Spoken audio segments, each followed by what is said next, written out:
2 patties, 2 kinds of cheese, crispy bacon, and Sonic's own sweet and spicy habanero sauce. The new Island Fire Burger. Try one tonight because Sonic's open late. It's not just good, it's Sonic good. Okay, now I understand you're getting some pretty thorny customer questions out there. Let's have them. Some of my customers want to know why they have to buy extra equipment for extra sets. Tell them they're helping the economy. Next. What about paying extra for local channels? Local channels aren't a right. They're a privilege. Next. Well, what if the equipment breaks? 2 words. Ka-ching. Questions about satellite dishes? Comcast Digital Cable's the answer.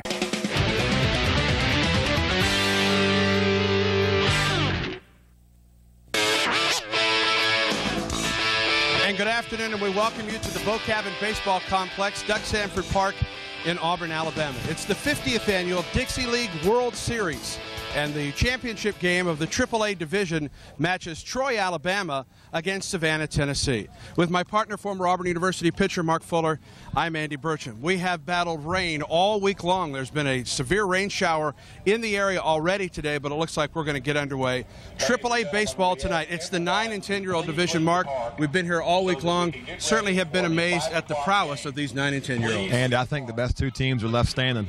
We've had some great clubs here. It's been good, hard baseball, lots of extra inning games, lots of rain delays, and these 2 teams have persevered through a lot, and they've both had their ups and downs, and here we are with two standing. Savannah, Tennessee had to win this morning to advance into the championship game. Troy won a bye yesterday and are waiting to play Savannah, Tennessee. It is Savannah, Tennessee and Troy, Alabama for the championship of the AAA Dixie Youth World Series, and we'll be back with the first pitch after this on CSX.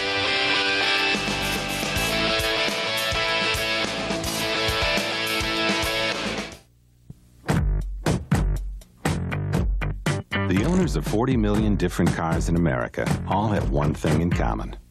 They love the personal service and competitive rates they get from their State Farm agent. And they wouldn't drive without one.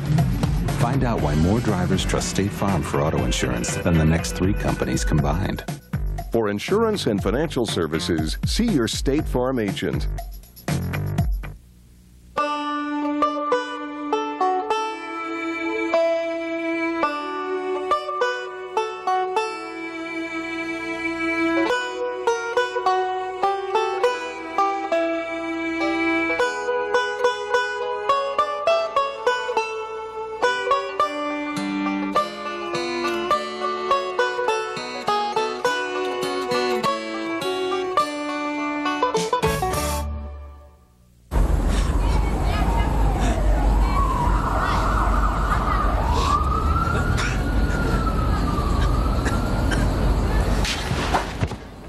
Because you get high doesn't mean you'll end up like this, but you ever wake up, feel so totally wrecked, you swear you'll never do it again?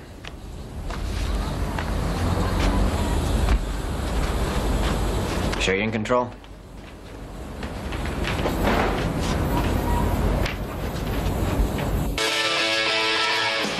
The 2005 Dixie Youth World Series is brought to you by State Farm Insurance. Like a good neighbor, State Farm is there.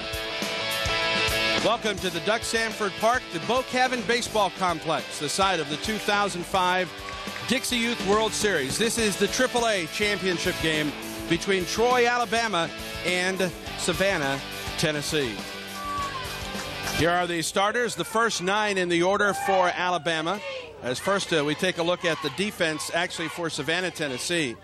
Rooker behind the plate, Moore at first, Winborn at second, Atkinson is at third, Fisher at short, Snelling on left, Lambert in center, Gobble is in right, and Cade Smith, 2-0 on the tournament, no earned run average, is on the mound. The top 9 in the order for Alabama: Benton, LaCroix, Barnes, Dennison, Daugherty, LeBrant, Dickey, Carroll, and Smart. 4 more will bat in this order. As a matter of fact, they bat 13 the first time through the order, and then it's 9 for the remainder of the ballgame. And there is Cade Smith, 10-year-old. He's out of Savannah, Tennessee.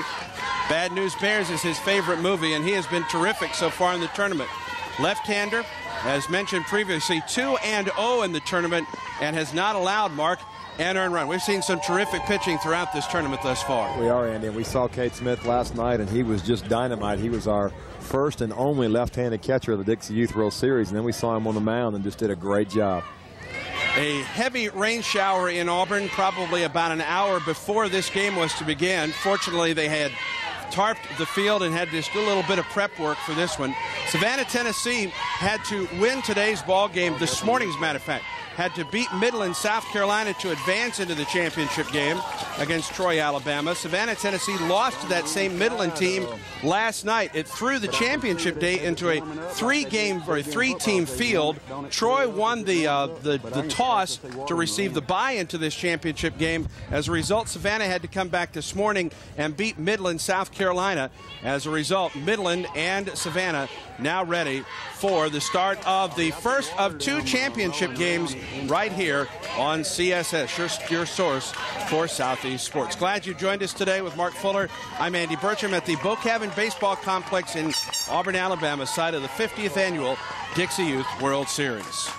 And we are ready for action. Robert Benton will lead it off for the Troy, Alabama team. Alabama state champions, 4-1 in the tournament. Only loss was to host Auburn by a score of 2-1. First pitch, swing, and a foul back by Benton, out of play.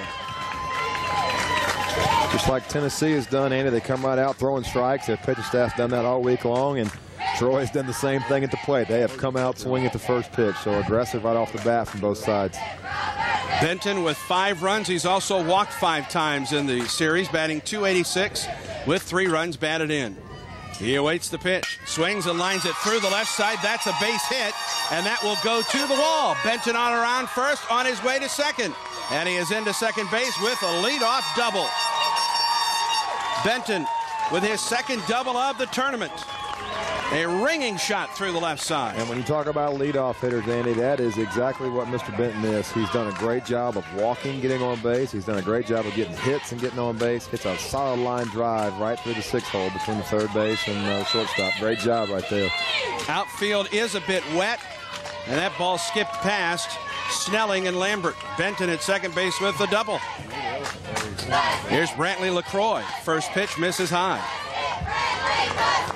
LaCroix, the center fielder for Troy, hitting .438 in the tournament. He has the only home run for Troy and leads the team with 6 runs batted in. Andy, that home run was a grand slam against Hattiesburg, Mississippi to put them over the top. And he swings and fouls it back. The ball and a strike to LaCroix. Tatum Barnes waiting on deck for the Troy, Alabama team, the visiting team this afternoon. LaCroix also with 5 runs scored. He's tied for the team lead with the youngster sitting at second base right now. And Robert Benton, 1-1. Strike called on the inside corner. The umpires today, Mike Caminetta behind the plate, Mike McClary at first, Mike Steele is down at second, and Terry Hilton is at third. A ball and 2 strikes to LaCroix. And a strikeout. Tell you, Andy, Cade Smith kind of turns it over a little bit. He sinks it away from right-handed hitters. Just got real good natural looseness in his arm. And right there was a good 2-seamer that I think the hitter, LaCroix, had a bead on it, but it just moved on him at the last minute, swung over it. 9th strikeout of the tournament for Smith. 1 out. Here's Tatum Barnes.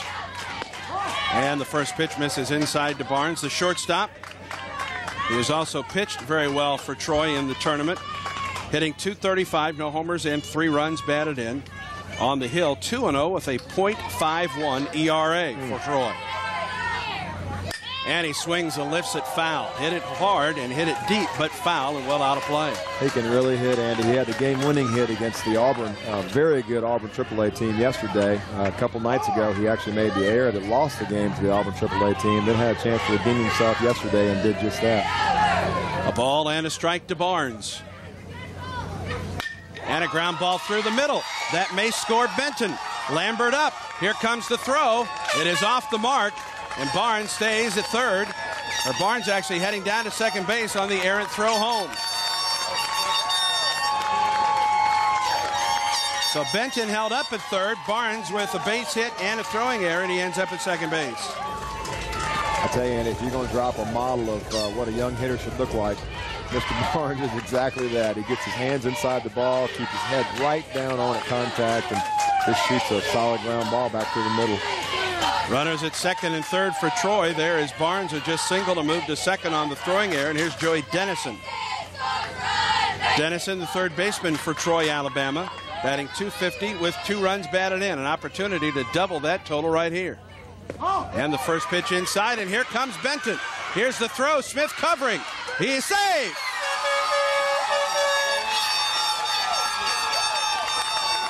Smith had the ball, Mark, but I don't think he had the ball in front of the plate, and as a result, Benton was able to slide and get the front edge of the plate. It looked like he put his glove on top of the plate, Andy. A bang-bang play. I think a good tag in front of the plate. He may be out, but it looked like his glove just got down on top of the plate. Yep. Yeah, he got there. Good call by home plate umpire.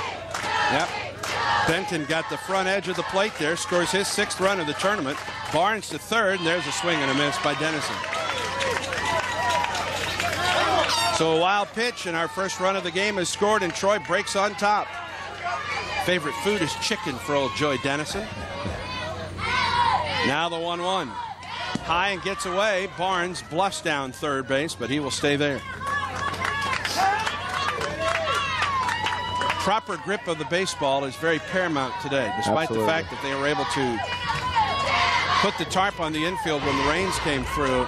Baseballs are going to get wet very quickly today. The dirt in the infield grass is in great shape, but anywhere outside the infield dirt is flooded. It's going to be damp. 2 balls and a strike to Dennison. And a base hit into left field, and Barnes will score. It's 2-0 Troy. For Dennison, his 3rd run batted in of the tournament. A scorcher. Andy, that's what Troy's done. They have hit the ball harder than any team I've seen in the games that we've watched. They make very solid contact. They are very aggressive with the bat. Dennison's 1-0 swing just about fell down like Reggie Jackson used to do, swinging so hard. Kendall Atkinson had very little time to react to third, and here is Kyle Daugherty, the catcher. Want to know the count on a pitch that was high. I think we know why it's called the hot corner now, Andy. That one was hot.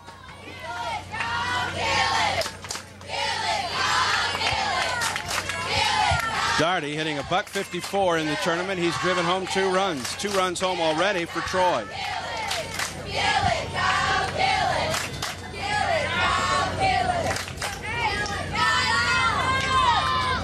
And that hit him on the foot.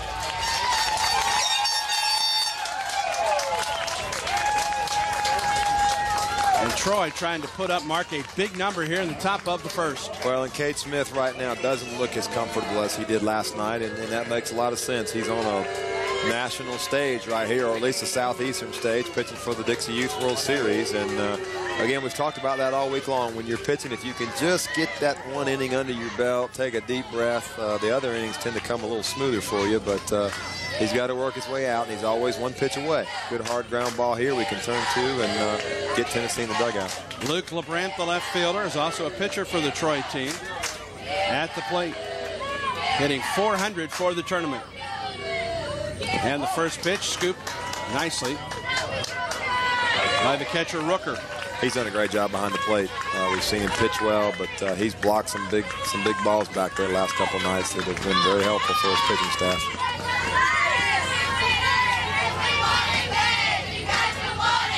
Swinging a ground ball up the middle. Second baseman will field. Flip to second. There's the only out, as Daugherty is forced there.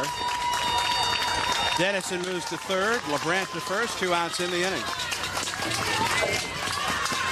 You can see that ball really almost stopped when it hit the infield here. Yeah, sure did. Good job just to get 1 out. Another look. Bare hand flip and bare hand catch. And now here's Reed Dickey. He's the starting pitcher today for Troy. Swing and a foul back. Went after one that was out of the strike zone. Dickey hitting .167, has driven home a run.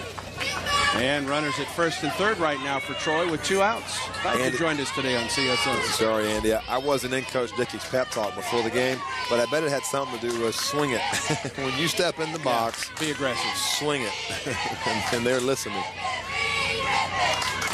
0-1. Dickey swings and hits it to the second baseman. Benton flips to short, and the inning is over. 2 runs home for Troy in the inning on 3 base hits. 1 error and 2 men left. To the bottom of the first, Troy 2, Savannah, Tennessee coming to the plate on CSS. I'm Ashley Shehai. I'm Vicki Shehai. We were in a serious car accident. Ashley was in a coma for about 4 weeks. She had to relearn walking, talking, everything. Blue Cross was there for us. We were assigned a case manager. She told me that the mission statement is the right care at the right time. Insurance is a whole lot more than doctor visits and prescriptions. Blue Cross Blue Shield of Alabama helped us get our daughter back. I believe that this is a practical world. And that I can count only on what I earn. Therefore, I believe in work. Hard work. I believe in education. I believe in honesty And truthfulness. I believe in a sound mind. In a sound body. and a spirit. That is not afraid. I believe in the human touch. I believe in my country. And because Auburn men And women believe in these things. I believe in Auburn. Believe in Auburn. Believe in Auburn. Believe in Auburn and love it. What can Ford offer you that the competition can't? More selection, more savings, more great deals. The Ford family plan has been extended. Right now, get the same low price Ford employees pay. Plus an extra $3,000 cash back on an 05 Ford F-150. That's $15,270 for America's highest ranked light-duty full-size pickup in initial quality. But hurry, it all ends September 6th. Okay, people, pop quiz time. Jack, your customer asks you about losing signal if it rains or snows. Respond. I tell them there's nothing like a good book on a lousy day. Good. Nancy? Why do I have to sign a contract for a year? Commitment builds character. Excellent. Sid, what if they complain about all the hassles? Try digital cable. Get out. Questions about satellite dishes? Comcast Digital Cable's the answer. 2 runs home for Troy in the top half of the first as Savannah, Tennessee comes to the plate. Championship game of the AAA Dixie Youth World Series. Lambert, Smith, Fisher, Rooker, Moore, Gobble, Atkinson, Winborn, and Snelling, the top 3. Add Geyer, selling a Neal and Franks to that list as well for Tennessee. And the defense for Troy. Daugherty behind the plate, Carroll at first, Benton at second, Barnes at short, Dennison is at third. LeBrant in left, LaCroix in center, Baggett in right, Daugherty behind the plate, and Reed Dickey is on the hill. No record, no earned run average in the tournament for Reed Dickey. He has pitched 2 1/3 innings, has given up 3 runs, but none of the runs were earned. And he gets the start in the championship game of the Dixie Youth World Series, and he and his teammates have scored 2 runs in the top half of the first for Troy, Alabama. Troy winning the Alabama State tournament. There's another Alabama team in the tournament, host Auburn, which was eliminated from play yesterday, last night as a matter of fact. Matter of fact, both of the host Auburn teams playing into the last 2 days of the tournament. Jordan Lambert, the center fielder, leads it off. First pitch to the lefty, misses high and outside from Reed Dickey. Jordan Lambert has been hitting down the lineup for most of the week. Interesting change by Coach Atkinson. I think it's a good one. I like this guy at the top of the order. And he swings and hits it to the second baseman, Benton. To Carroll at first for 1 out. Savannah beat South Carolina this morning, Midland, South Carolina, 8-7. And we have seen extra inning affairs all throughout this tournament. And both of these teams have played their share of extra inning games. They have earned their way to this game. The rain delays and the sitting around and the extra inning wars, they've earned it. Here's a pitch of Smith and high and deep into left. Does this have the distance? Gone! It's a home run! Cade Smith scores his 5th run on a home run, his first of the tournament, just to the right of the manual wooden scoreboard. What a great shot that was, Andy, him crossing home plate with a big smile. His teammates mob him, and that's why it's been one of the best weeks of baseball for me personally to be a part of, is to see these kids, and they're good, and they love it, and they play it for all the right reasons. Cade Smith waits till the championship game to get his first RBI and a no-doubter home run.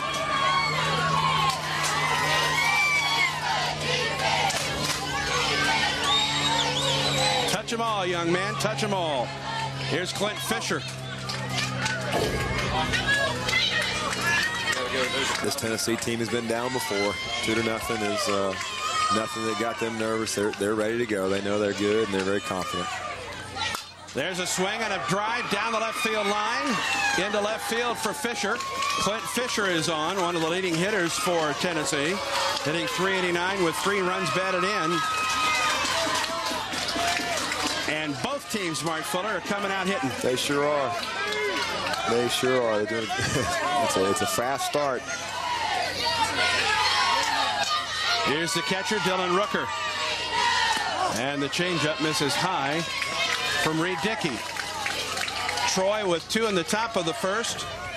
Savannah has responded with 1 here in the bottom half of the inning as Rooker takes it inside. And the tying run at first base for Savannah.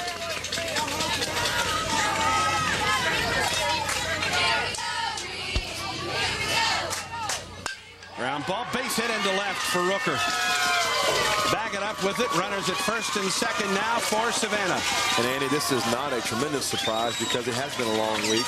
Some of these teams, well, both of these teams have played 3, maybe even 4 games the last 2 days. So the pitching is thin. The offenses are well rested and ready to go. So we could see a game where we end up having a high-scoring affair. And the first pitch upstairs to Dylan Moore. Moore hitting .353 in the tournament. He has driven home a team-high 5 runs. And that misses inside for ball 2. I tell you, between Moore and Rooker, that's a heck of a 4-5 combination there. That's the Bash brothers here at Dixie Youth World Series.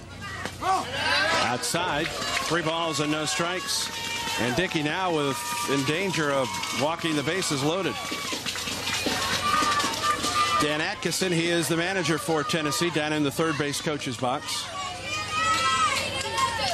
3-0 delivery. Down the middle.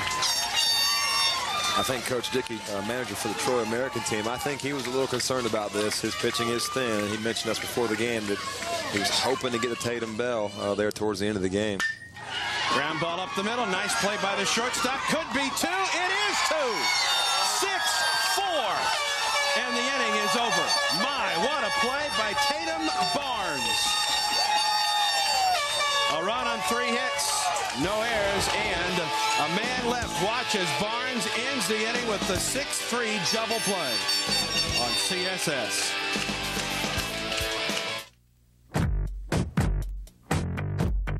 The owners of 40 million different cars in America all have one thing in common. They love the personal service and competitive rates they get from their State Farm agent. And they wouldn't drive without one. Find out why more drivers trust State Farm for auto insurance than the next 3 companies combined. For insurance and financial services, see your State Farm agent.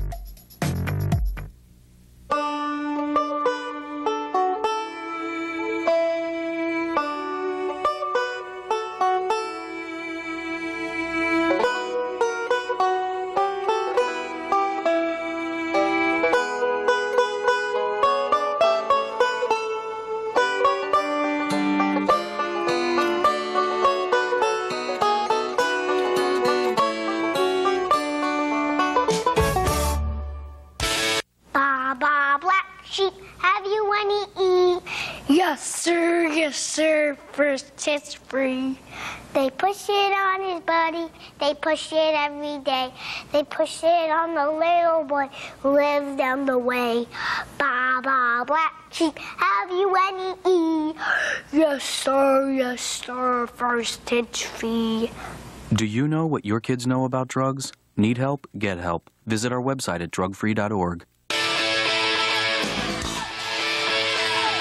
2-1, Troy, Alabama leads Savannah, Tennessee as we move to the top of the first, the AAA Dixie Youth World Championship game on CSS, your source for Southeast sports. Andy Birch and Mark Fuller with you from the Bo Cabin Baseball Complex in Auburn, Alabama. This is a brand new field. As a matter of fact, and it has taken a a test for sure for Mother Nature this week.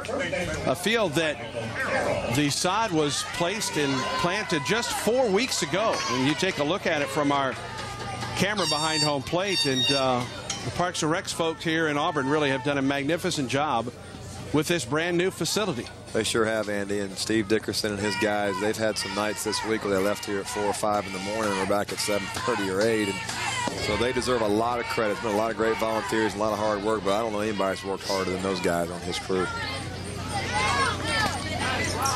The Alabama contingent here today as Troy, Alabama, playing for the Dixie Youth World Series. Michael Carroll will lead it off for Troy, to be followed by Chase Smart and Houston Mabry.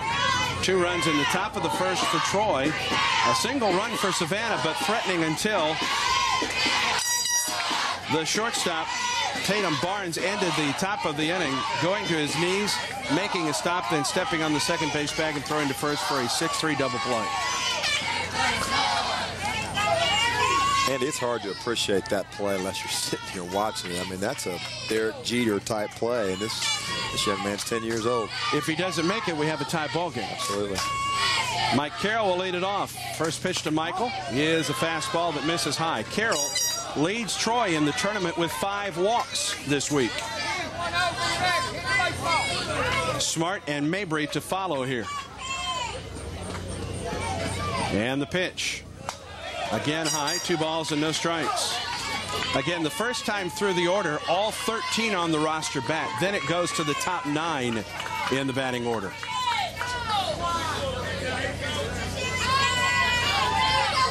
Two 2-0 to Carroll. And now 3-0 to Carroll. And all the pitches from Cade Smith in this inning have been high. And as a result, the catcher, Dylan Rooker, will come out and talk it over with his pitcher. And we've seen him do that for 2 or 3 days, Andy. He's a great leader behind the plate, and that's what you want if you're a manager. The managers and coaches want to stay off the field as much as possible. Let the players play the game, and it's just so important to have a good catcher back there who's not afraid to go out and motivate a guy, maybe chew on him a little bit, and pop him on the rear end and go back to work. And that's what he just did. 3 balls and no strikes to Carroll. He's walked 5 times already in the tournament. And now he has walked 6 times.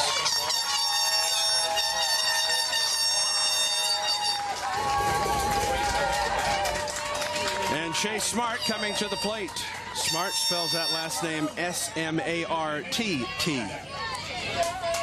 Son of Mark Smart, the recruiting coordinator and head assistant coach at Troy State. Fine job down there. Troy University, excuse me. Off the end of the bat to the pitcher.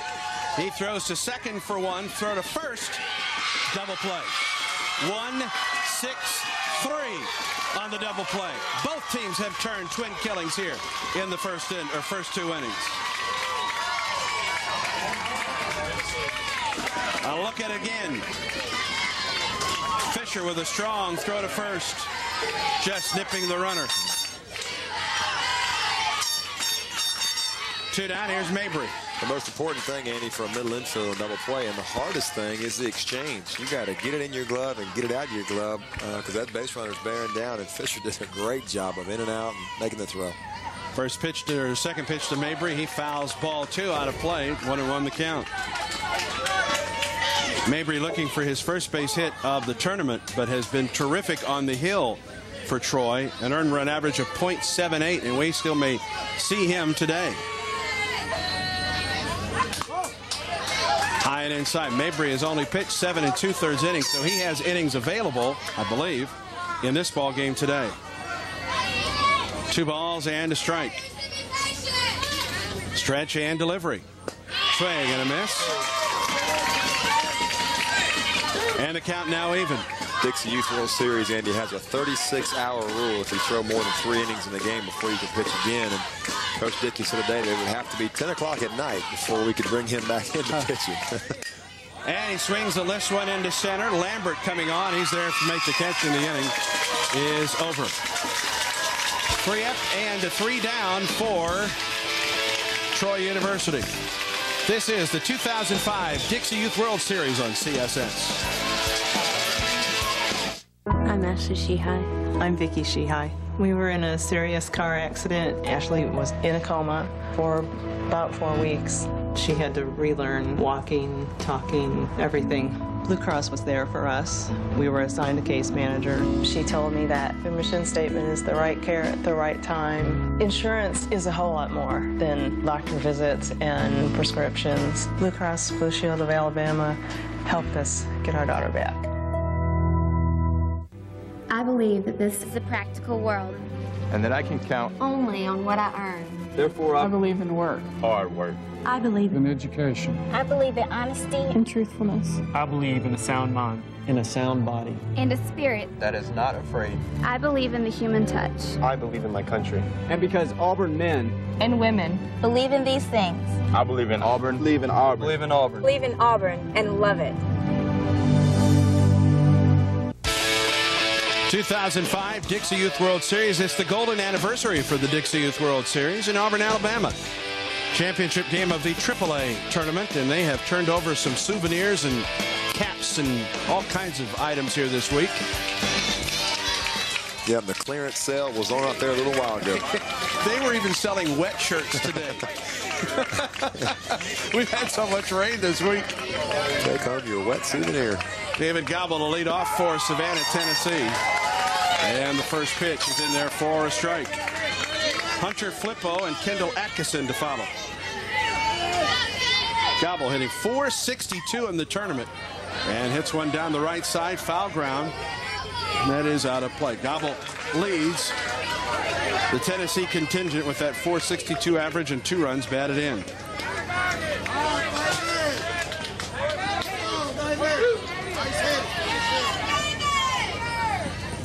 Gobble pops this one up, foul ground. Tell you what, their host parents in Auburn and Opelika for all of these teams, and a lot of times those host parents have washed jerseys and trousers here. There's a swing and a miss by Gobble. Whoever washed those Tennessee uniforms did a great job. Man, those are sparkling white, aren't they? Sure did a heck of a job. And it's interesting, I was looking at the Tennessee stats, and they've only struck out 24 times in 6 games. 4 strikeouts a game. And the first pitch to Hunter Flippo is a strike. That's pretty good. I mean, that's putting the ball in play, and that's what you got to do to win. Reed Dickey with the pitch high and inside. Flippo hitting .400 and even .400. 2 runs batted in. 10-year-old right-hander takes it inside. 2 balls and a strike. We talked about Hunter the other day, Andy. He resembles, for those of you who remember Craig Counsell, his hand position in the stance and just kind of that rocking back motion. And he hits one to shallow left. Long run for Baggett there to make the catch, sliding on his knee. I think it's good to see young kids like this who have seen somebody on Baseball Tonight or Sports Center or in a game that they like, and they try to model them. And those are great guys to model yourself after because they're the best in the world.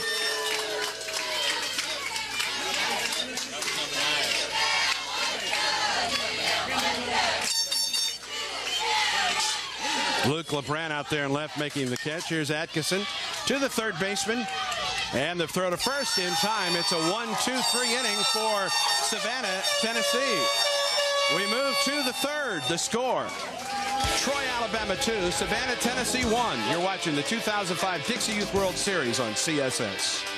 Fresh, made to order. Sonic's got it, others don't. And now you can get 5 made to order Sonic burgers for $5 after 5 p.m. every Tuesday. 5 burgers for $5 after 5 p.m. on Tuesdays. It's not just good, it's Sonic good. Island Fire Burger. Sonic's got it, others don't. 2 patties, 2 kinds of cheese, crispy bacon, and Sonic's own sweet and spicy habanero sauce. The new Island Fire Burger. Try one tonight because Sonic's open late. It's not just good, it's Sonic good. Okay, time for a little role playing. Harold, you be the installer. Sarah, you're the customer. Sure. Go. What? You mean I have to buy extra equipment for extra sets? Yeah. And I have to pay for local channels? Yeah. I can lose signal when it rains, I'm responsible for maintenance, and I have to sign a contract? Questions about satellite dishes? Comcast Digital Cable's the answer. Well, do something. 2-1, Troy, Alabama leads Savannah, Tennessee in the championship game of the AAA Dixie Youth World Series. Andy Bircher, Mark Fuller with you. We move to the third. Hunter Baggett, Storm Worthington, and Morgan Shaver. Bottom three in the roster for Savannah, Tennessee, about to come to the plate. Or for Troy, Alabama, rather, to come to the plate here in the third. All of the scoring in the first. 2 in the top of the first for Troy, and Savannah counted with a run in the bottom of the first. Both teams have turned double plays already in this ball game. And Cade Smith back out to work in his third inning of action for Savannah, Tennessee. And here is Hunter Baggett, the hot dog eating right fielder, hitting .333 on the tournament. Swings and misses at the first. And it's, you know, looking at stats. Stats do tell the story of why these teams are here. Both of them are well over 400 on their on-base percentage. Slugging percentages are high. Walks are high. Fastball that misses high, a ball and a strike. This Alabama team has walked 32 times in 5 games. And it's the name of the game. Get on base, get around and score. And they've done that. That's why they're here. 1-1. Inside and low, 2 balls and a strike. We're in the top of the third. David Dickey is the manager for Troy, Alabama. His son is the starting pitcher this afternoon. Now the 2-1. Count is even at 2 balls and 2 strikes. I tell you, sitting this close to home plate, you can really see the movement that Cade Smith has on his fastball. He's got good life away to the right-handed hitter. And the swings so far right here have been, they've swung over his fastball, which means it's moving at the last minute. 2-2. Misses outside, 3 balls and 2 strikes.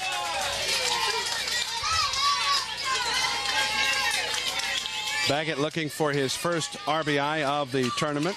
Smith with a strikeout on the afternoon. Pitch to it. High, and it's a walk. Second leadoff walk in the last 2 innings.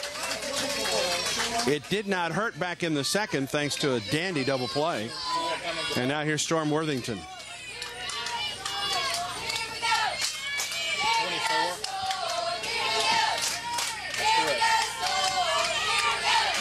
Pitch on the way to Worthington. High and away.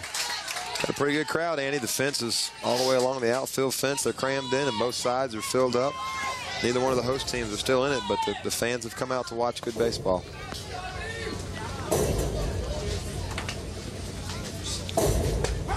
There's a strike on the inside edge.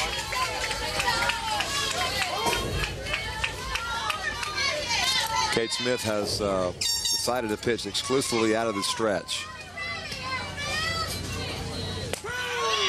There's strike 2.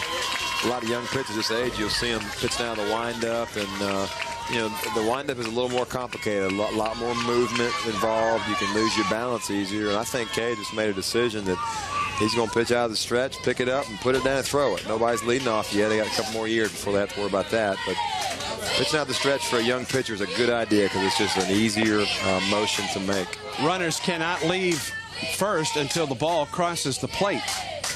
1-2 to Worthington. Changeup just missed a little bit high. I think Smith thought he had the strikeout there. 2-2 the count. First off-speed pitch we've seen. It came at a great time because he hadn't showed it. Took everybody by surprise, just a little bit up. The 2-2. Fouled off. Worthington just got a piece of that one on a good cut.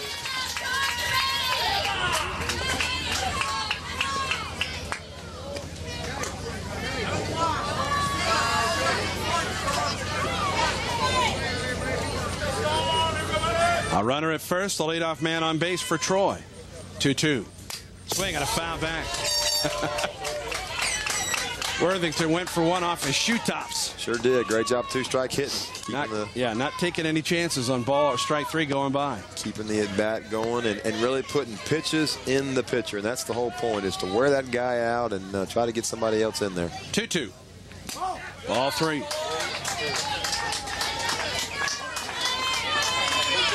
The rain began to come down again, and that's some umbrellas starting to go up. Full count now to Worthington. And a pair of walks to open the inning.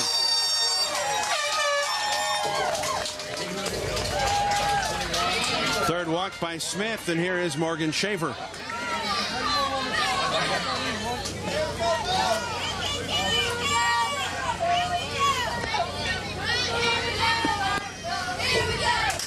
Shaver squares the bunt and goes after the first pitch. 0-1 the count. I don't know if Coach Dickey wants Shaver to bunt for a base hit or just get a sacrifice bunt down, but when you're sacrifice bunting, that's exactly what you're doing. You're sacrificing yourself. So square around, get it down, and let them throw you out. You're trying to advance the runners. Shows bunt, ball gets away. Now the runners are going to move up to second and third on the wild pitch. Or you can just advance them that way. Baggett to third and Worthington to second.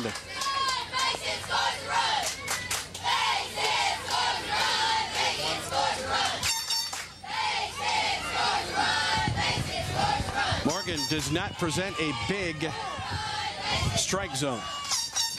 This is tough on any pitcher. Pitch from Smith. Ground ball to the right side.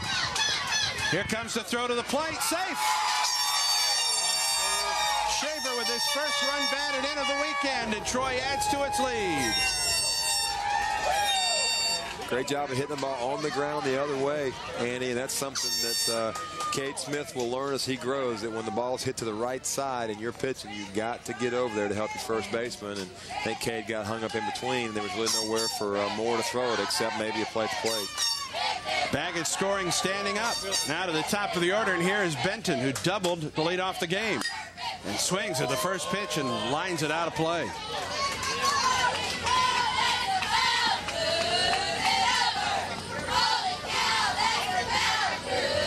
Worthington at second and Shaver at first. No one out and a run home for Troy in the top of the third. We've seen the double steal quite a bit in this situation. And a foul back by Benton. And he's behind 0-2.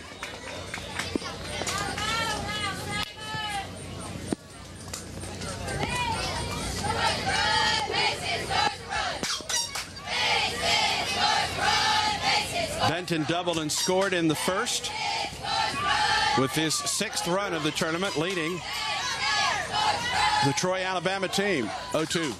Ground ball left side. Base hit into left field. Worthington will score. Shaver will hold up at second. 4-1 Troy, Alabama. And Benton is 2 for 2 in the championship game.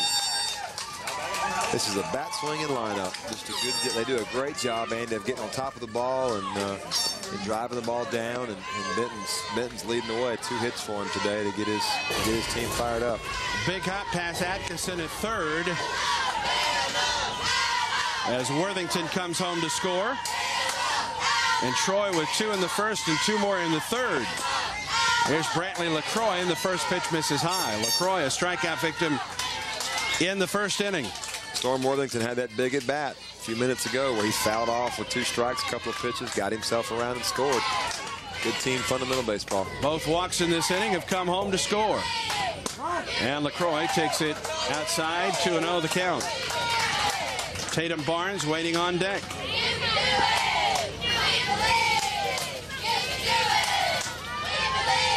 There's Barnes, who's singled and scored back in the first. 2-1. Up the middle and a base hit. Will they send Shaver home? He'll be held at third. The bases are loaded. A single up the middle for LaCroix.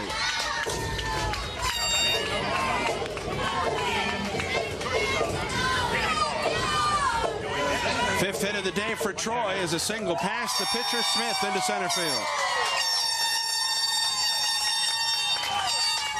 We've had a chance to watch Coach Atkinson all week long, and he is a very positive, upbeat coach. It's 4-1. You're in the World Series championship game. Things aren't looking good. He claps his hands, and you could read his lip. Hey, we're okay. Let's go. And he's done it all week long. And, you know, win or lose, these are 10-year-old boys, and what they need is encouragement. They need to know that, okay, you know what, we're in a little bit of a jam, but let's just keep working, hang in there, and he's done that. And it's been fun to watch him work.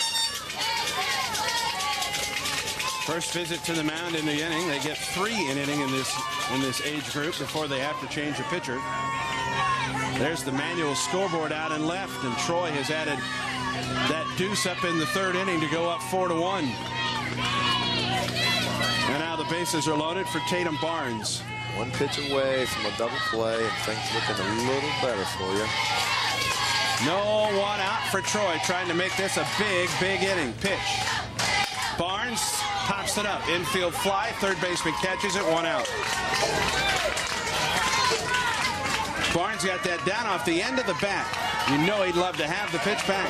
Yeah, he sure did.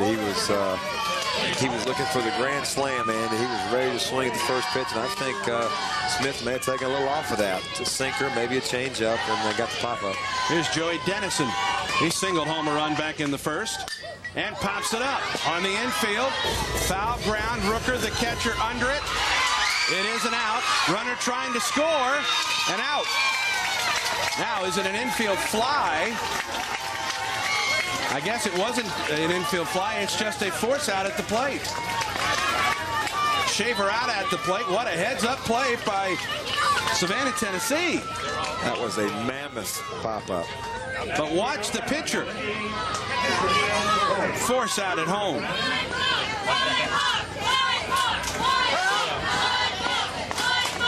Andy, that probably is either the pitcher or the first baseman's ball. They're going to talk this over, I think, about the... If it's an infield fly,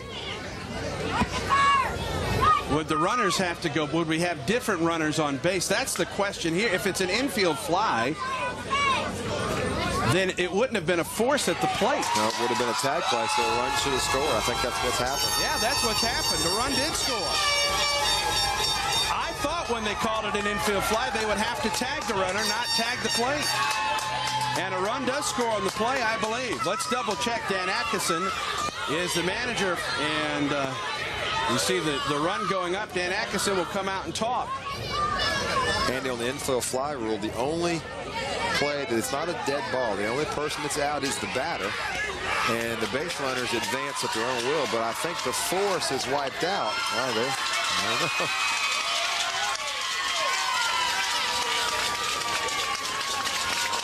Now they're saying it's a double play and the inning's over. I'm not sure I understand that. I think I'm going to be quiet and just let them sort it out, because I don't have any idea right now. We saw this yesterday, too. If it's an infield fly, that would take the force out away, though. Yep.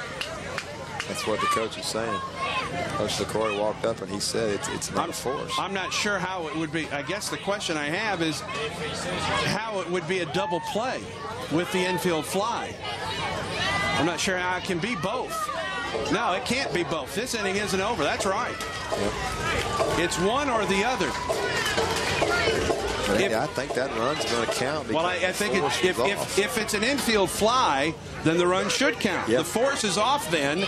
You would have had to tag Shaver coming home. He wasn't tagged. It was used as a force, and he is safe. I think you're exactly right.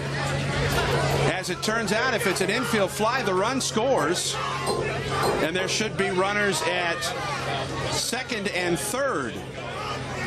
And I think what they're saying is, was infield fly called?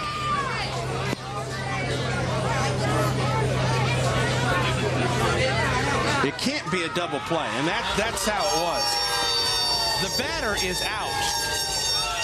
Yep. Shaver's run will score, will count. And I understand Coach Atkinson's confusion, but they're making the right call here. I believe you're right, Mark. I'm confused. But we did see this yesterday. You and I had a chance to be trained on this yesterday on the radio game. I don't recall the game, but we saw the exact situation. And the same thing happened. The defensive player picked the ball up, stepped on second base, but he wasn't out because he didn't tag it. Right. Again, to explain the infield fly rule, the batter is automatically out, regardless if the ball is caught or not. The batter is out. The runners then run on their own. And when that ball landed, then it was a live play. And let's take another look. Remember, bases are loaded. It's an infield fly. Now watch Shaver. Smith tags the base on a force. You see the umpire call him out. And I think that may be some of the confusion. But it will be an RBI. And instead of a double play to end the inning, it's 1 out and a run scores. And an RBI goes to Joey Dennison. His second run batted in of the day. Sorry, Andy, that's probably not something you would train a whole lot in practice. Hey, if we get the infield fly, remember, you got to tag the runner. That's just not something would slip the mind of a lot of coaches, I would think. I think Kate Smith was thinking simply ball drops, there's a force at the plate. It's obvious that's what he was thinking. Yep.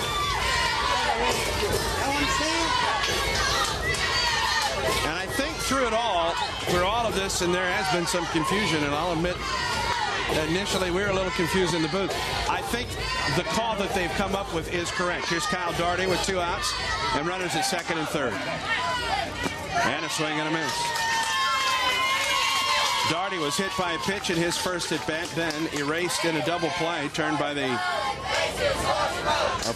erased in a force out at second base. 3 home for Troy in the top of the third. That's high. 2 or a ball and a strike.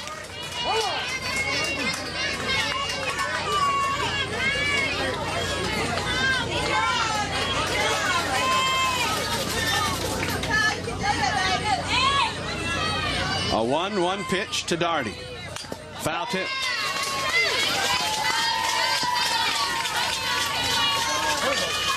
Kate Smith needs to put this fire out right now.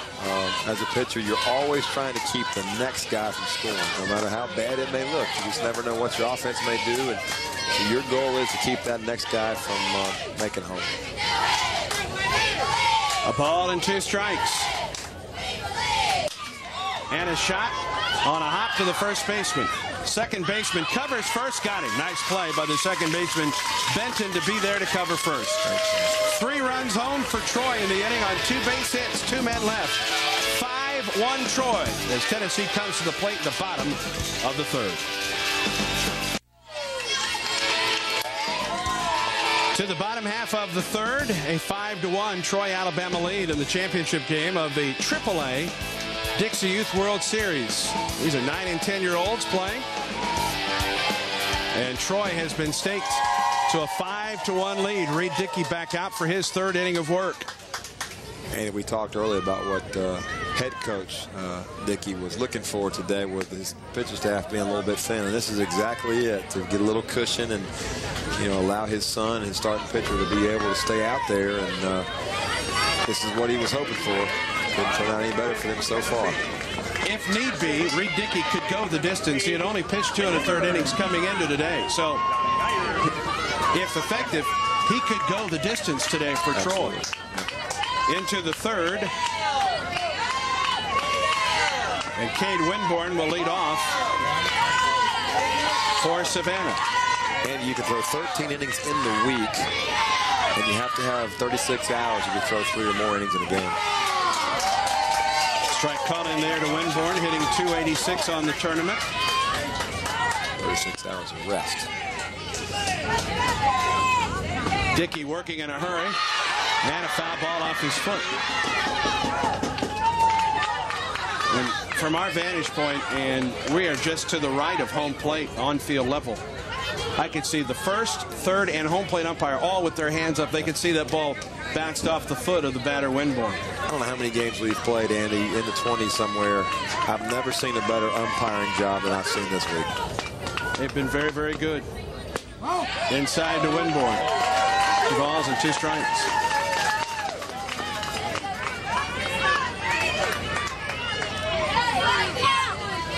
Mike Caminetta behind the plate. And ball 3 now to Winborn. Dickey has not walked a batter. He has a strikeout. He's given up 3 base hits, but just 1 run. Full count to Winborn, followed by Geyer and Snelling here in the third. And ball 4, it's a leadoff walk. Well, Troy got a pair of walks to open the top of the first, and both of those runners came home to score. Winborn leads off the Savannah third with a walk, and here's John Geyer. This Tennessee lineup is filled with athletes. They have played guys right field, left field. They've pitched them, they've caught them, so they've got a lot of options, a lot of speed, a lot of good athletes all for the lineup. Geyer hitting .400 for the tournament, tries to bunt, misses.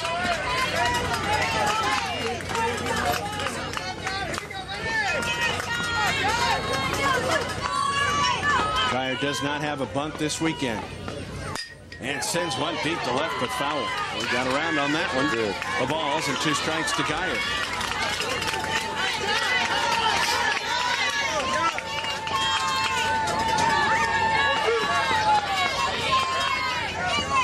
Pitch. Outside, a ball and 2 strikes. Logan Snelling waiting on deck. Andy, I know Dixie Youth Baseball they are really into protecting the arms of these pitchers. I bet we haven't seen 10% of the total pitches have been curveballs this week. Swinging a fly ball into left. The center fielder, LaCroix, is there to make the catch. Ranging to his right. Nice running catch out in right center, or left center. There's been a strong belief, I think, in our youth baseball system that you have to throw the curveball, you won't win. And like I said, Andy, I bet we haven't seen maybe less than 10% of the total pitches have been breaking balls, and yet we've had good, solid baseball all week long. And that's good to see because these kids will have a future, good, healthy arms. Here's Logan Snelling. Swings and misses at the first pitch. The left fielder for Savannah, Tennessee. We've seen Snelling also play some right field and made an eye-popping catch yesterday. There's a ground ball to the second baseman. To second for 1, to first. Double play. 4, 6, 3, and the twin killing. And the inning is over. No runs, no hits, no errors, no one left. 4, 6, 3. The double play ends the inning. 5-1 Troy is on top.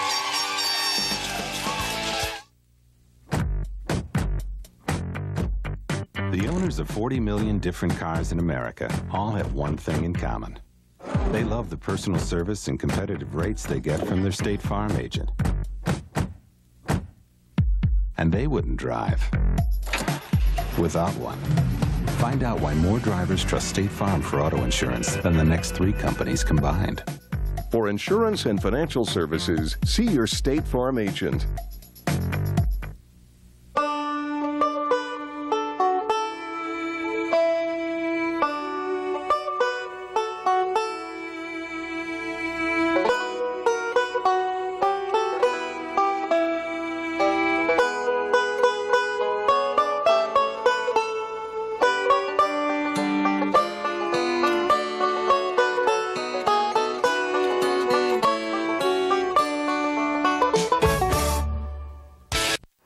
Looks like the Chrysler Group has done it again. They have their most award-winning and freshest lineup ever. They have 12 vehicles with 5-star frontal crash test ratings. And their vehicles are projected to retain their value better than GM or Ford. You know what's missing? A great deal. It's Employee Pricing Plus, our employee discount plus cash allowance on Chrysler, Jeep, and Dodge. It's like you always used to say, Grandpa. If you can find a better car, buy it. That's my girl. Okay, time for a little role-playing. Harold, you be the installer. Sarah, you're the customer. Sure. Go. What? You mean I have to buy extra equipment for extra sets? Yeah. And I have to pay for local channels? Yeah. I can lose signal when it rains. I'm responsible for maintenance, and I have to sign a contract? Questions about satellite dishes? Comcast Digital Cable's the answer. Well, do something.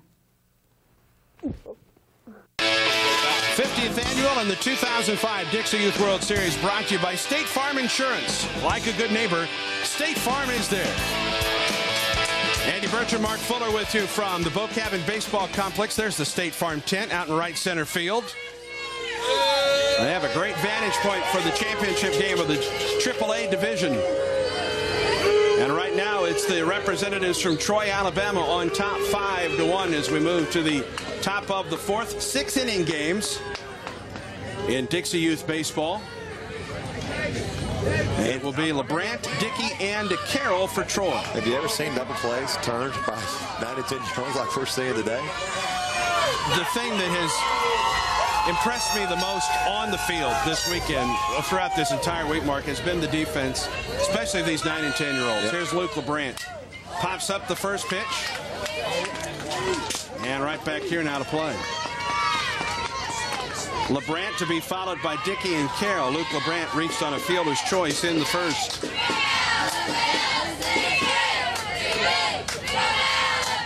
0-1 pitch, swing on a fly ball into center, but that's Jordan Lambert territory. He can't quite get to it though, and it's a leadoff single for LeBrant. Good solid line drive by LeBrant. We saw Jordan Lambert run a long way last night and almost make a great catch. And same thing there. I think he had it. And then when he hit the ground, it kind of rolled across his chest and rolled over the ground. Second base umpire was right on top of it. So used to LeBrant making catches like that, almost surprised when he doesn't come up with a fabulous grab. Here is Dickey. Swing and a miss by Reed. Reached on a fielder's choice, ending the first. Cade Smith. You know, one thing that may be some concern in the Tennessee dugouts, his pitch count's beginning to get up there, Andy. He's right about 60 now, and we're just starting the 4th inning. Dickey swings and lines it, caught by the second baseman. Hard hit, but right at the second baseman, Robert Benton.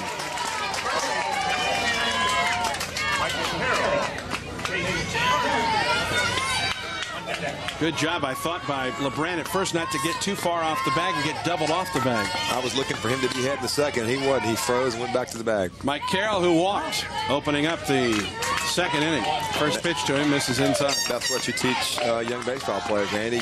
You know, high school, college baseball players. Freeze on a line drive, less than 2 outs, and that's what he did.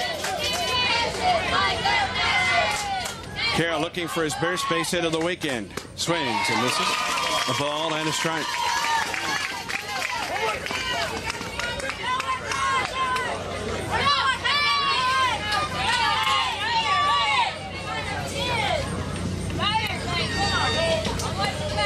The 1-1. Tapped foul and a ball and 2 strikes.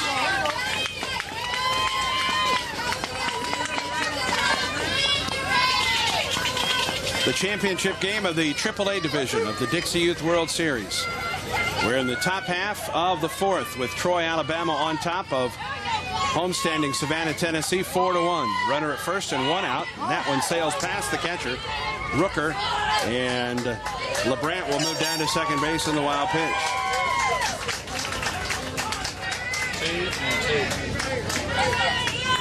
Dylan Rooker, I understand, moved into the Savannah, Tennessee system prior to this season, and he just couldn't get to that one. He has also pitched and caught. A very good catcher. Fundamentally, very, very sound. 2-2. Popped up, foul. And that will get out of play. Can you imagine the coach's excitement in the Savannah area when they first of all heard about this big, strong catcher that moved into the area, and then I'm sure at tryouts they saw him, and I'm sure there was a fight for the draft pick of him back in the winter. Yeah, we'll take the new kid. Absolutely. Pitch. Ball 3 inside. Count is full to Carroll with Chase Smart on deck.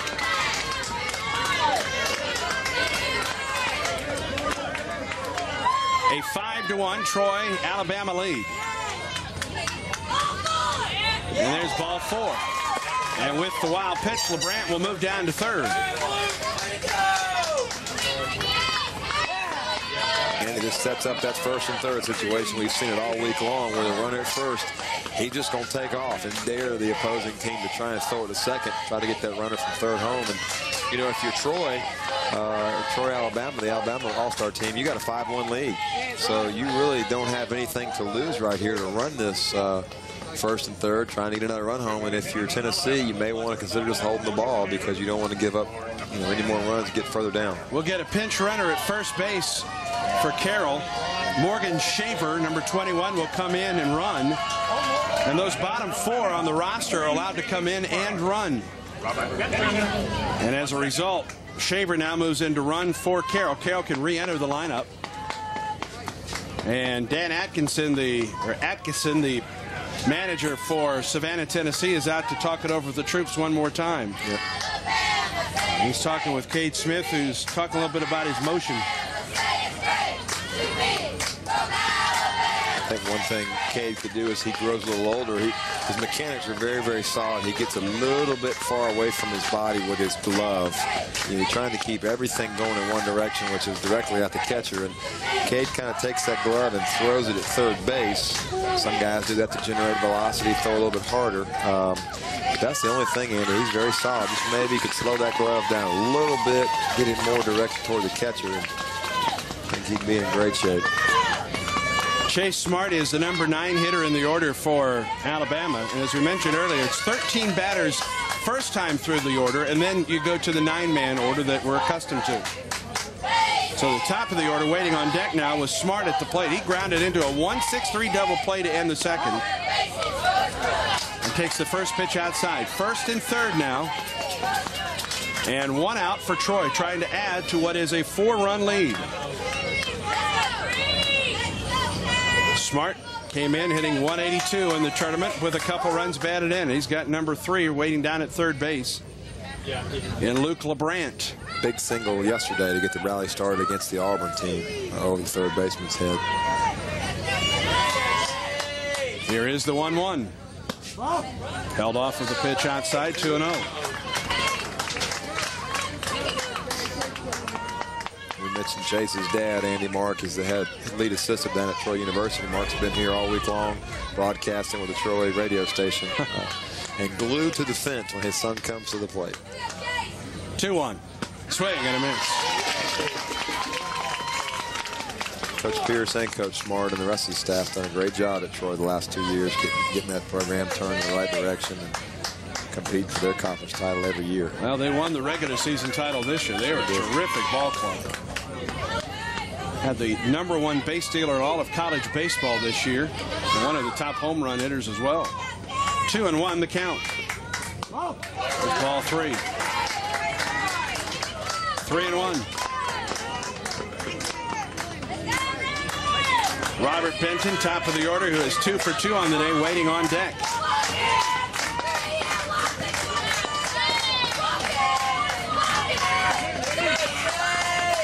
Here's the pitch. And he walks. The bases are loaded. Second walk of the inning.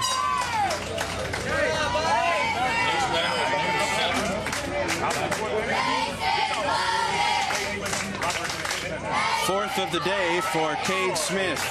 Not the guy you want to face with the bases loaded.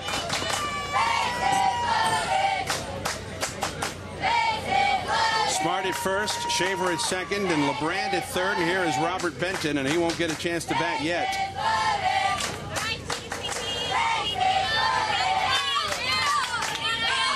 And another meeting on the mound. And this is a very pivotal time in the ball game, no question, for Savannah, Tennessee. It is. Down 5-1. You don't want to let this game get away now. The bases are loaded. Top of the order coming up.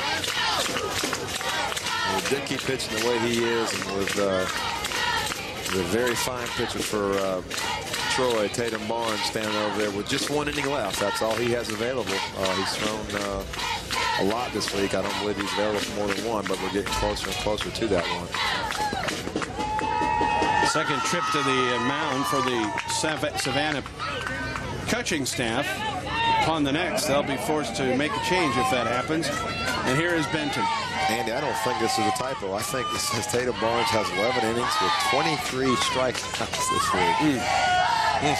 Robert Benton, 2 for 2, doubled and singled. First pitch way outside and high. He doubled to open the ball game and scored on a wild pitch. Then singled home a run in the third.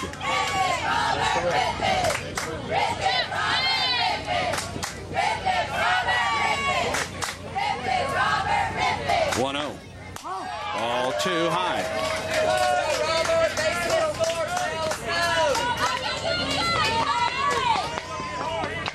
A gray afternoon in Auburn, Alabama, but at least it's not raining.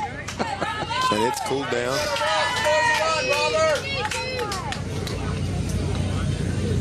Swing a ground ball left side, base hit into left. 1 run will score.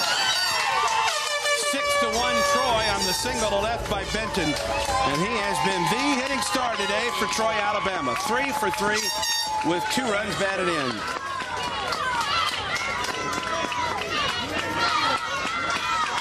He has worn the 6-hole out today. Between the shortstop and the third baseman. Snelling up with it, making sure that just 1 run scored on the play. And now here's Brentley LaCroix. There is Benton, who is 3 for 3 in the championship game. How about that? He's making a push for MVP. Indeed, indeed. Here's Brantley LaCroix, who's 1 for 2. And a strike on the inside edge.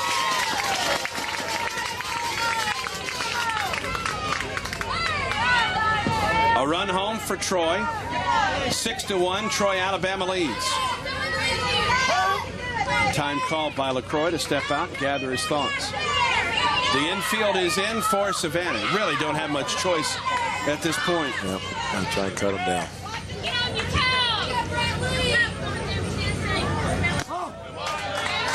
A ball and a strike.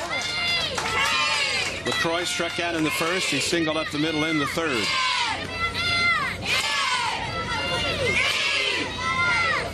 Cade Smith came in. He was perfect in the tournament, 2-0, and had not given up an earned run. Troy has 6 runs on the board thus far. And a swing and a miss. That had some sink on it, a ball and 2 strikes. And Andy, Troy, they've hit their way to this 6-1 lead. There's been a couple walks mixed in, but they have come out swinging the bats, and they have earned everything that they have on the scoreboard right now. 6 runs on 7 hits so far for Troy. Outside and high, the count is even.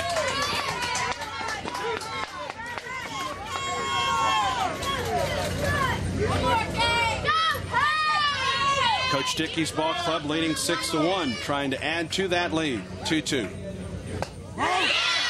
Did he go around? He did not. Count is full.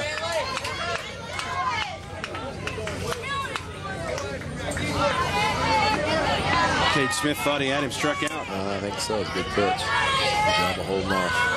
Count full. And he walks with the bases loaded. Another run home. For LaCroix, his team-leading 7th run batted in of the tournament.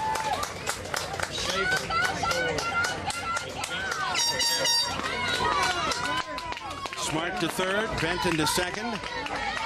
Now 7-1, Troy, Alabama leading. Tatum Barnes this weekend is 17 at bats now, 20 at bats, 1 walk, 1 strikeout. Those are Jeff Francoeur numbers. Yes.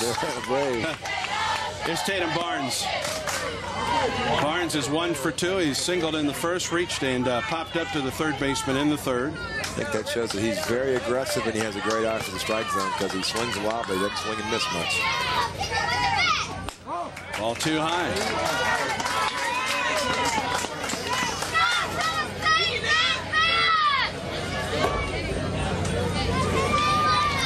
A look of concern on the face of Cade Smith.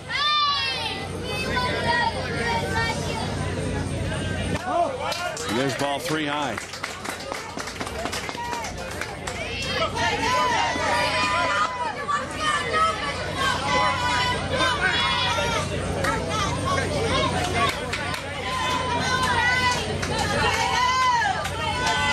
Full count. And a walk.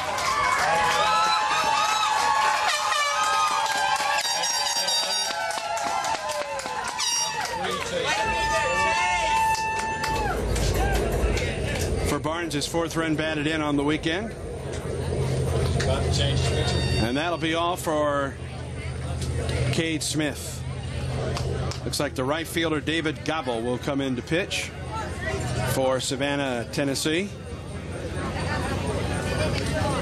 We saw David last night. I think it was the same scenario. I think Cade Smith started and had 2 or 3 very good innings, and it must have been 2, and then Gobble came in behind him. Pitching change, Devil Gobble coming on to pitch for Savannah, Tennessee. Back with his numbers when we return on CSS.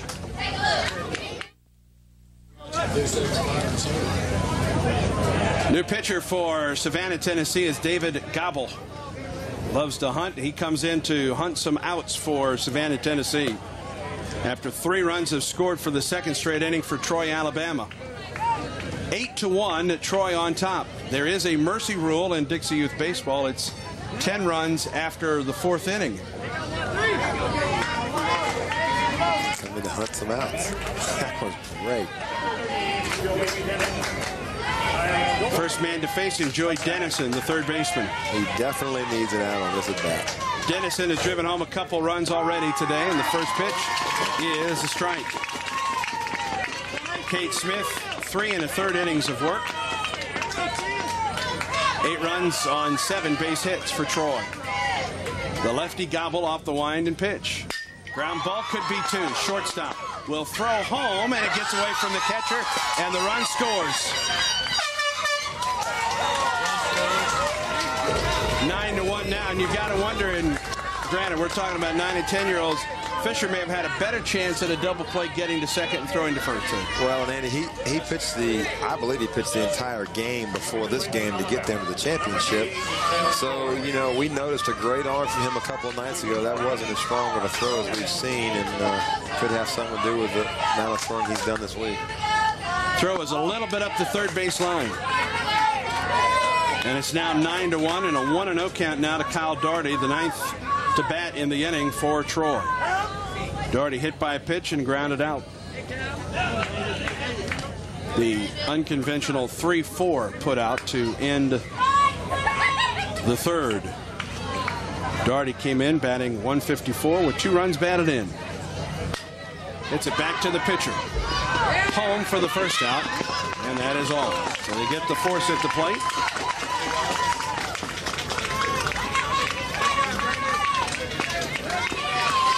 Two outs now, and Luke LeBrand, who led off the inning with the single, comes to the plate here in the fourth again. And those are cries of Luke, not Boo. Gobble has come in and done his job. He's thrown a couple ground balls so far. And he's pretty similar to Cade Smith. Good arm, classic style left-handed pitcher. Got some sink on his fastball. Runs away from the right-handed hitter. Pitch high, ball 2-0. And he's kind of got a mix of a wind-up stretch position motion. Starts out, well, he can go from the wind-up now.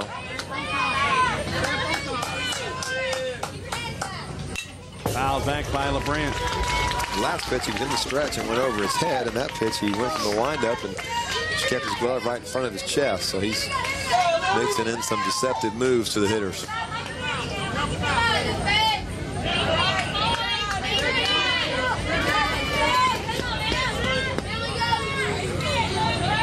Now the 2-1.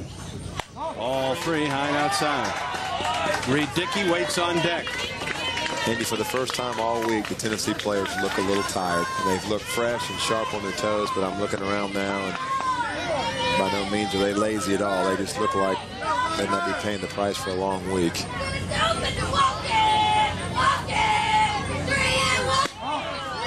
And a bases loaded walk.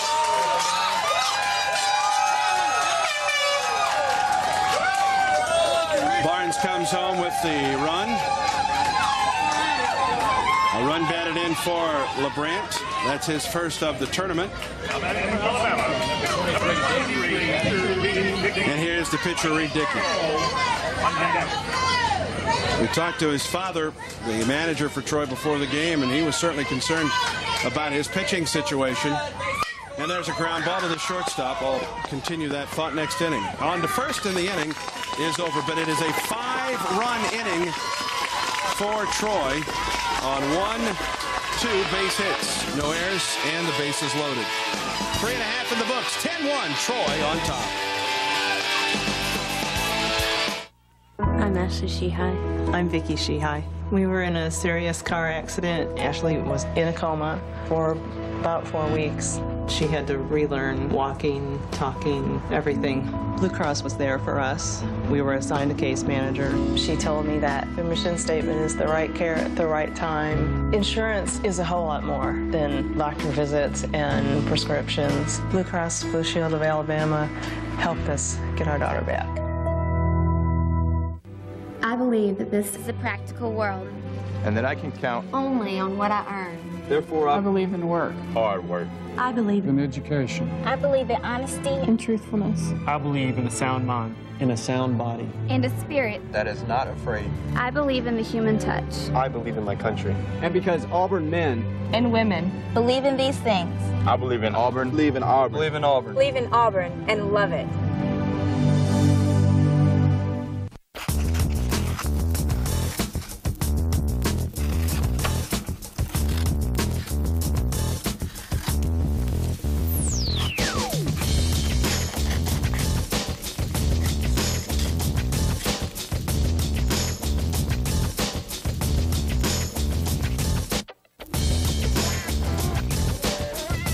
you wish you could do in real life. Now you can do at VX.com. Roadmap to the automotive world. Is back. Now better than ever. Festival Peachtree Latino 2005. Bank of America presents the event that unites the Latin community. Underground Atlanta. Here everybody gets in for free. We kick off with an international parade and later a boatload of international stars. Héctor el Bambino, Víctor Noriega, Ednita Nazario, Quinito Méndez, Laura Flores, Sisi, and many more. Free admission, Underground Atlanta. Sunday, August 28th. A 10-1 Troy, Alabama lead as we move to the bottom of the fourth in Auburn, Alabama. AAA division of the Dixie Youth World Series. Andy Bertram, Mark Fuller with you on a rainy Saturday in Auburn. Tennessee, every time we've seen, or Andy, every time we've seen Tennessee threatened this week, they have answered. They have a big answer to make right here. But again, we got a long way to go. They have been challenged all week, and they've gotten to this game because they've answered the challenge. They just got a little further to go this time they haven't in the past games. Reed Dickey has gone the distance today for Troy. Talking about it previous inning, his father was very concerned about the amount of innings left and the fact that Troy has not had a laugher since the opening game of the tournament, beating Madison Heights, Virginia 10-0. Every other game has been either a 1, 2, or 3-run game with a 9-inning extra inning game sprinkled in. So there just hasn't been a chance to sit back and enjoy a ball game. And I don't know if they're allowing themselves to sit back and enjoy this one yet, but I don't think he expected this to become the game that it has right now. No. A 10-1 lead. Dickey only has 32 pitches through 3 innings. That's an outstanding average. So he's fresh, ready to go with a good lead. O'Neal Franks, or Justin Neal, I should say, will lead it off for Tennessee. In the bottom of the fourth, trailing by 9 now. And the first pitch is high and inside. Take a look at those helmets that the Tennessee team has. They're one of the few teams in the tournament. It's Neal swings and misses. All of their helmets are the same. These are all-star teams. But when Tennessee won the Tennessee State Tournament, Savannah won the Tennessee State Tournament. Now the 1-1 outside. Daryl Worley, the country music singer, who is from Savannah, Tennessee, he and his wife bought this entire team matching. They bought the entire team helmets as Neal fouls it off. 2 new bats, bags to carry all of their equipment in, and all kinds of things. So Daryl Worley stepped up to the plate, so to speak, and furnished this all-star team helmets and bats and bags and shirts and all kinds of things. So Daryl Worley, who's from in Savannah, Tennessee, only about a town of 17,000, but certainly this team has made that city very, very proud. Down on strikes is Dustin Neal. Very easy for a big-time national star, Andy, to forget about his roots, but Daryl Worley sings a lot of songs that he devotes to our troops. He sang a song devoted toward the 9/11 tragedy, and he's supporting these boys. It's great to see, and that's the kind of person you're impressed by. Here's O'Neal Franks. And a strike, and credit Reed Dickey, up this big, and yet he is out there still throwing strikes. He's not messing around. I'll put him in there. 0-1 just missed the outside edge. A ball and a strike. O'Neal with a run batted in on the weekend. 10-year-old. 1-1. He has to jump out of the way. A 10-1 lead. Savannah needs some runs to be sure. Pitch. And a swing and a miss by O'Neal. You know, I think if you're Savannah, Andy, you have to take until you get a strike to try and get in the count and get some runners on. The only problem is Reed Dickey is pumping strikes, so you don't have too long to stand there and take before you got to swing the bat. 1-2. And strike 3. Couple strikeouts to open the inning. Third strikeout of the day for Reed Dickey. And now back to the top of the order in Lambert. Another look at strikeout number 3. 2 down in the inning. It is Jordan Lambert.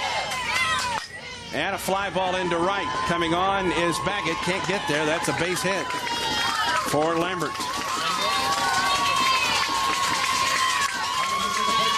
A 2-out single for Jordan Lambert. And here is Cade Smith. Just his second at bat, but his first since Cade hit the first pitch he saw back in the first out of the ballpark for a home run. And he's swinging at that pitch and fouls it back. Good to see him staying aggressive. Nobody's giving up on the Tennessee side. I promise you that. Clint Fisher waiting on deck.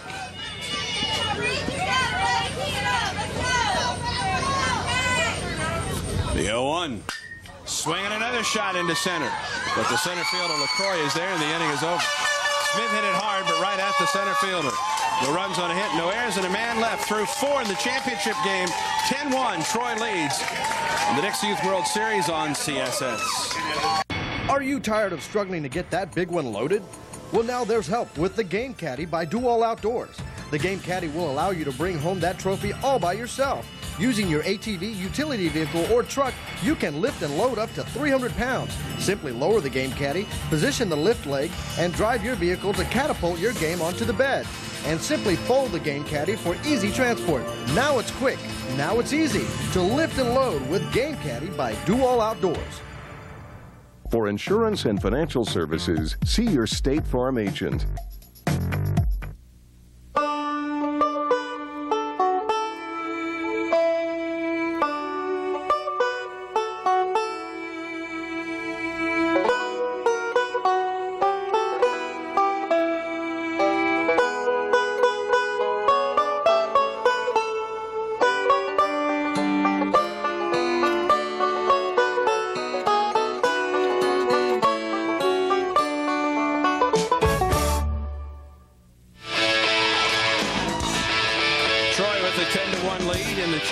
Game of the AAA division of the Dixie Youth World Series from Auburn, Alabama, along with Mark Fuller. I'm Andy Bertram.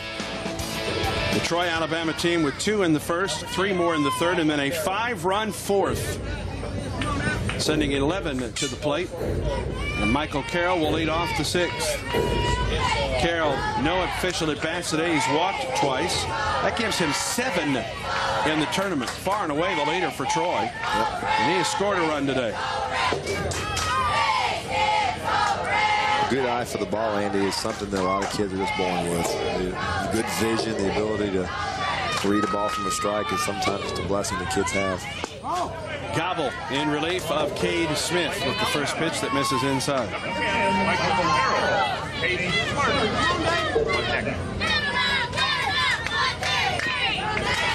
Now the pitch swings and sends it straight up in the air. Rooker, the catcher, underneath. And that one gets out of play just over the screen.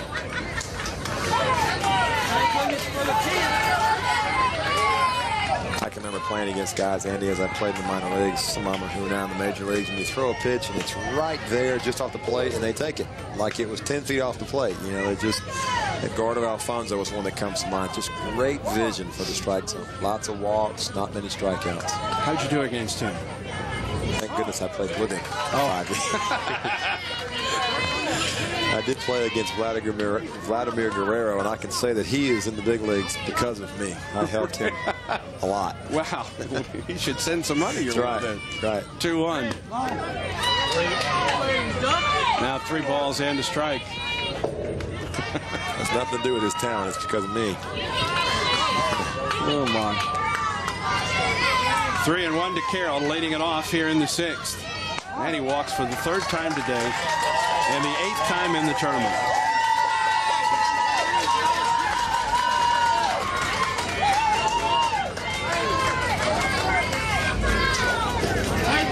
So a leadoff walk for Carroll. Here is Chase Smart, the number 9 hitter in the order. Smart walked back in the 4th and scored.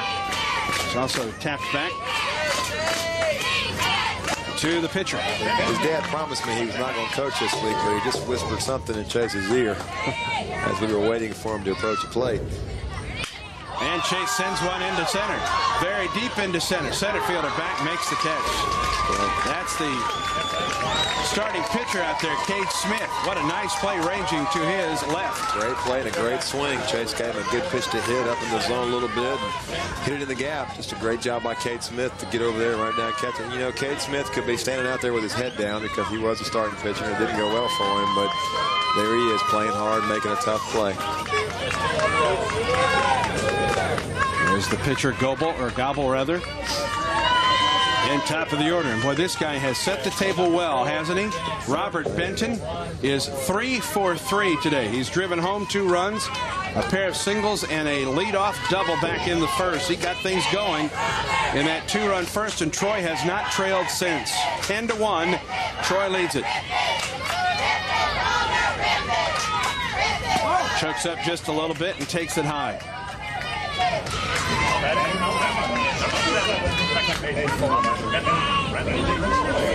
Benton has also scored 2 runs today. That gives him 7 runs home. Talk about the prototypical leadoff guy. Ball too low. Andy Hunter Baggett's coming in the pinch run over there, first base, number 4, Hunter Baggett.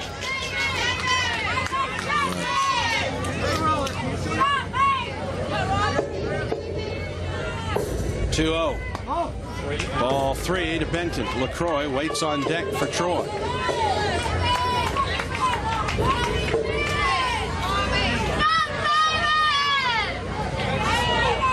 Benton awaits a 3-0 delivery. And ball 4. Runners at first and second now with 1 out in the inning. So Benton on base all 4 times today.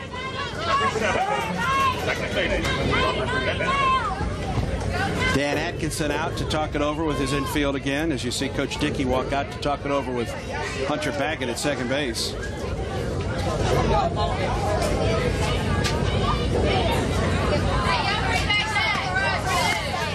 The infield is in.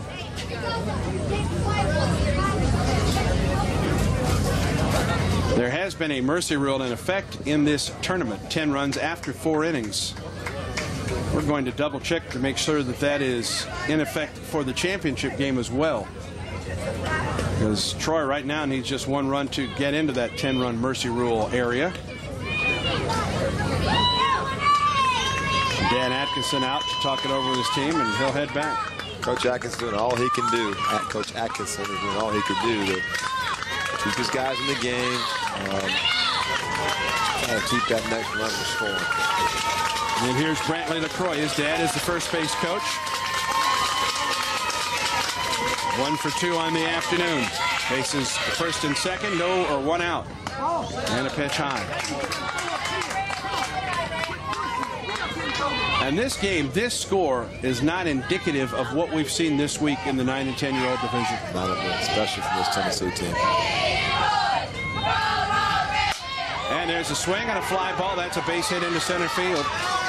Nice play by the second baseman to come close to the force at short. LaCroix is on for the 3rd time, his second base hit.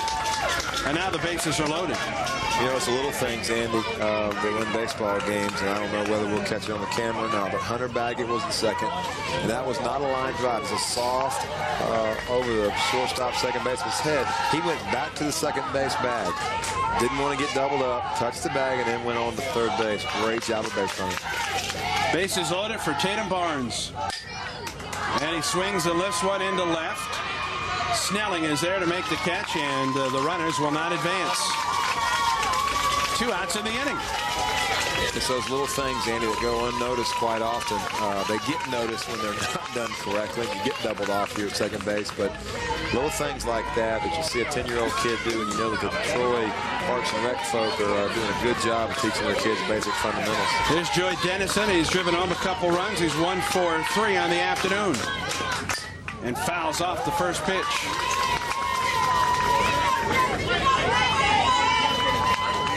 Not much question what Joey was trying to do there. That was not a, I'm going to try and place it through the left side. No. And Andy, we have confirmed that the mercy rule is in effect here in the championship games. So they sit here, we'll have a world champ. Pitch on the way. And a dive into deep right field. The right fielder there, though, and the inning is over.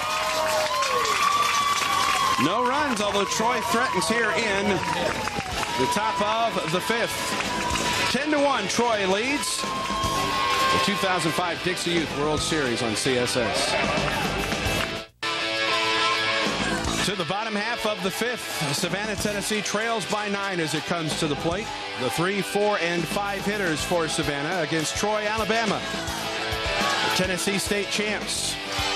6 outs away from a World Series championship. Fisher Rooker and Moore to the plate here in the bottom of the 5th inning. And I guess I should correct myself. Had Denison gotten the hit, it would have given them a 10-run lead, but Tennessee would have gotten their last at bats. All right.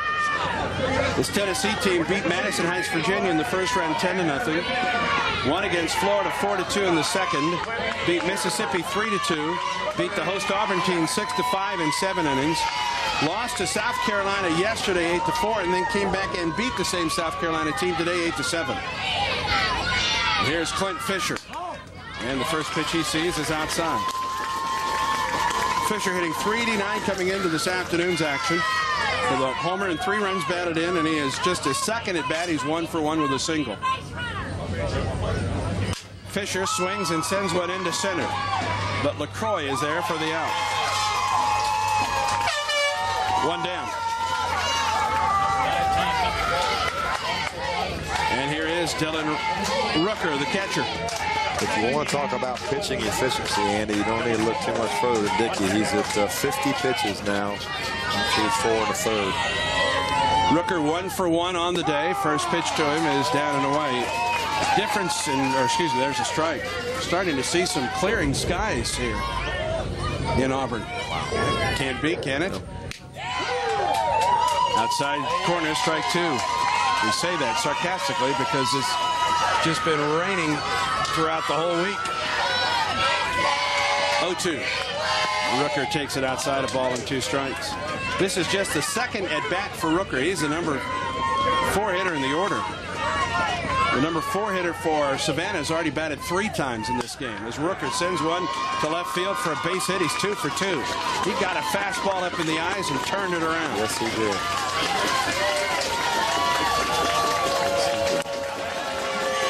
And Dylan Moore to the plate.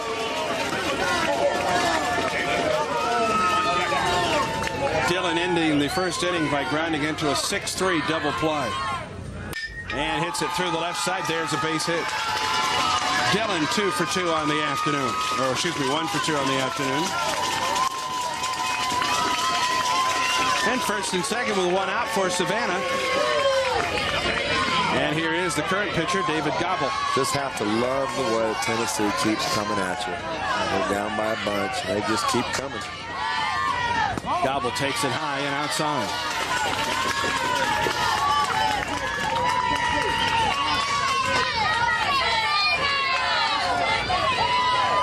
The pitch, high and deep into right. Trouble if it stays fair, but it is a foul ball. That had home run distance, but he pulled it about 10 feet foul. He's looking over at the Tennessee folks saying, man, boy, how close was I?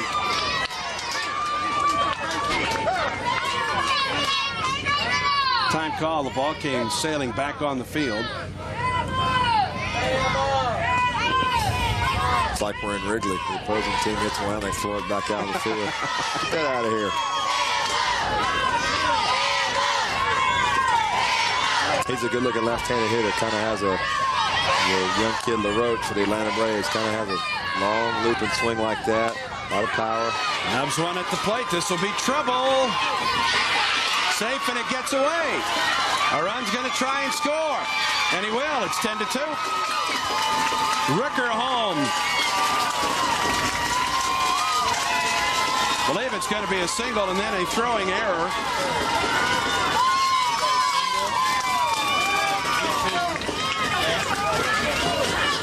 And runners are at second and third now. Another look. This ball just died. This would have been tough to throw him out, but the throw was behind the first baseman. And runners were on the merry-go-round. Good time out here by Coach Dickey. The Tennessee fans are into it. They're rocking. All of a sudden, there's some guys on base. But, hey, guys, we got an 8-run lead. Let's get the routine out. If we give them a run, that's fine. Let's just get it out. Keep getting outs. We got nothing to lead. We don't have to worry about trying to make a great play at the plate or something that we're not capable of making. David Dickey, the head coach, the manager, as is called in this league.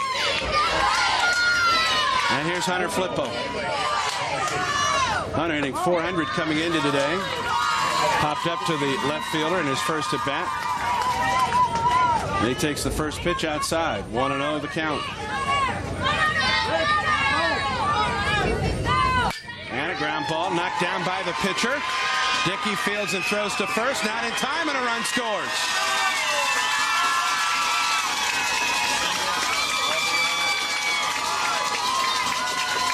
An RBI single for Flippo that gives him 3 runs batted in the tournament. More scoring on the play. He hit that one hard, and the pitcher, Dickie, did a good job to knock it down. And with Flippo flying down the line, there's a wild pitch as we return to action and a runner down in scoring position.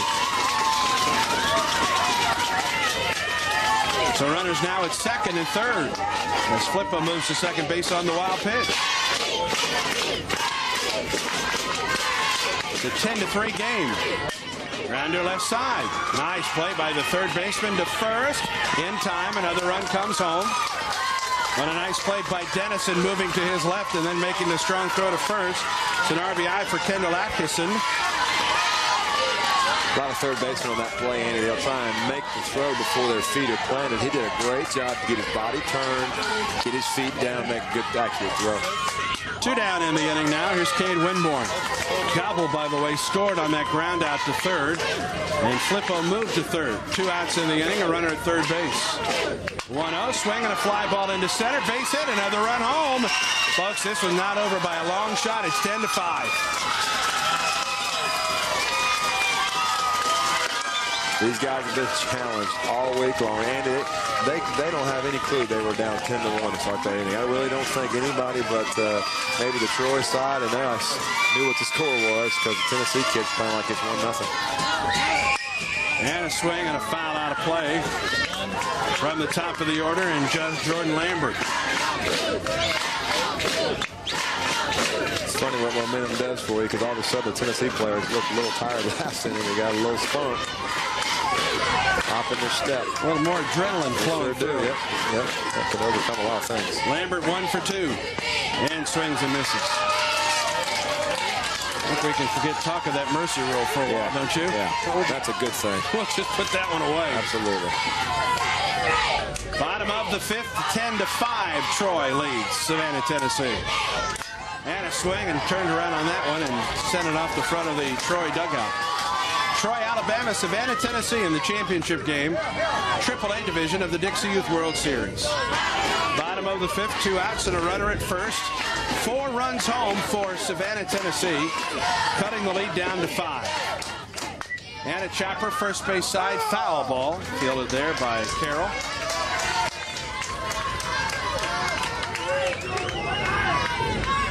Eighth man to bat, 8th batter up there for Savannah, Tennessee.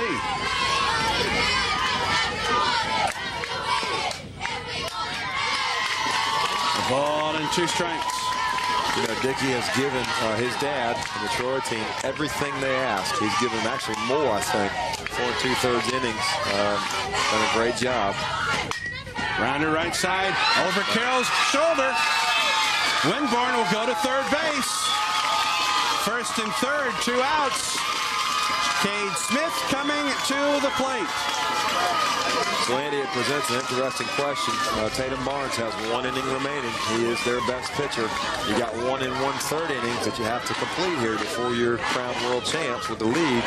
Another look is Lambert was bound and determined to pull it, and that one just hopped over Michael Carroll at first base. Carroll went down to block it, and it hopped right over his shoulder. And make a pitching change. Tatum.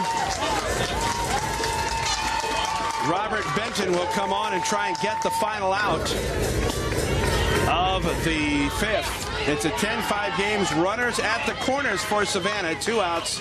Cade Smith pitcher coming in to pitch against Barnes on CSS. Fresh, made to order. Sonic's got it, others don't. And now you can get 5 made to order Sonic burgers for $5 after 5 p.m. every Tuesday. 5 burgers for $5 after 5 p.m. on Tuesdays. It's not just good, it's Sonic good. Island Fire Burger. Sonic's got it, others don't. 2 patties, 2 kinds of cheese, crispy bacon, and Sonic's own sweet and spicy habanero sauce. The new Island Fire Burger. Try one tonight because Sonic's open late. It's not just good, it's Sonic good. Okay, time for a little role playing. Harold, you be the installer. Sarah, you're the customer. Sure. Go. What? You mean I have to buy extra equipment for extra sets? Yeah. And I have to pay for local channels? Yeah. I can lose signal when it rains. I'm responsible for maintenance, and I have to sign a contract? Questions about satellite dishes? Comcast Digital Cable's the answer. Well, do something. Robert Benton comes on in the tournament. Benton 0-1 with a 7.71 earned run average. This will be his third appearance, his second in relief, and the first pitch to dangerous Cade Smith bounces up there. Smith in his first at bat hit a solo homer. And there's ball 2 inside. And don't think that if Smith gets on, you can relax with the next guy. That's Fisher waiting on deck. We saw him homer yesterday. Legit homer. Way out of here. First and third, 2 outs, ball 3 inside. Troy came into the bottom of the 5th with a 9-run lead. That lead has been cut to 5. And Savannah has runners at first and third and 2 outs. 3-0. Inside corner for a strike. Andy, we have talked about high drama all week. We are just below high drama. Base hit, walk right here, and we're going to be all over it. Runners at the corners, 3-1. Foul. Back on a good cut by Smith. Smith came into today's action hitting .267. He did not have a run batted in. He solved that with his first at bat, jumping on the first pitch and hitting it out. He has scored 6 runs in the tournament. The pitch, he walks, the bases are loaded. I would imagine Coach Dickey is just needing 1 out from Benton. He can't use his starter / closer, Tatum Barnes, more than 1 inning. So give me 1 out, big fella, and we'll bring in Tatum and let him go at it. So sometimes 1 out can be a lot easier said than done. Tennessee folks are on their feet here at the Bocaven Baseball Complex. Savannah with the bases loaded and 2 outs, and Clint Fisher, who led off the inning, at the plate. Line drive foul. He hit it hard, but foul by about 5 feet outside the third base bag. Like a little breaking ball, Andy. Had breaking ball, curveball, slider, spin on it.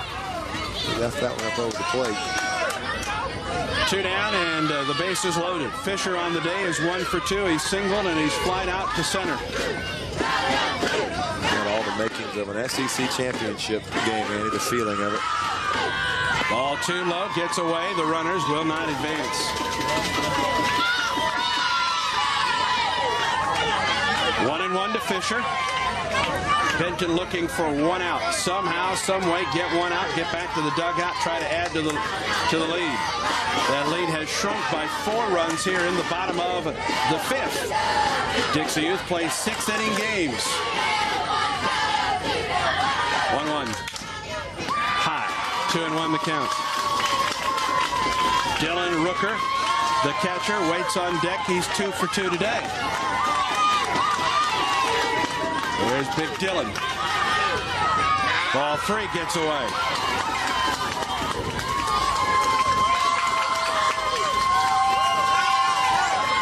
Tough situation for Coach Dickey and his staff to be in. And here's the situation. Let's say that we get a ball 4 here and Fisher walks.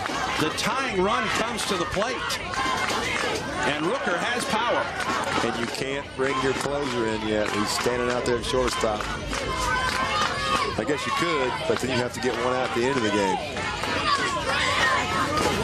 Bases loaded and 2 outs, 3-1. Fly ball into center. Center fielder back. That is gone. Grand slam. His second homer of the day.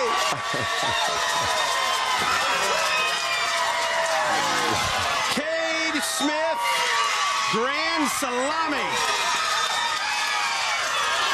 We have a 1-run game. Yes, we do.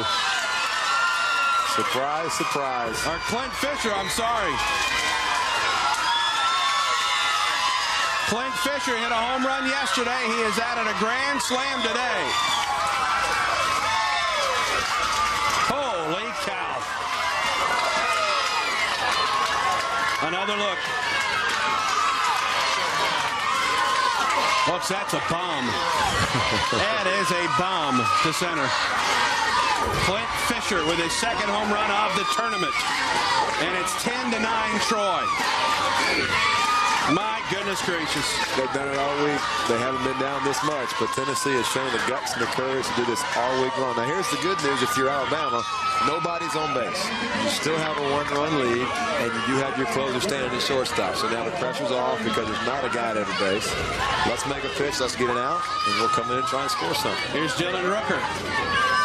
This inning began, this bottom half of the inning began with a 10-1 score. It's 10-9 now.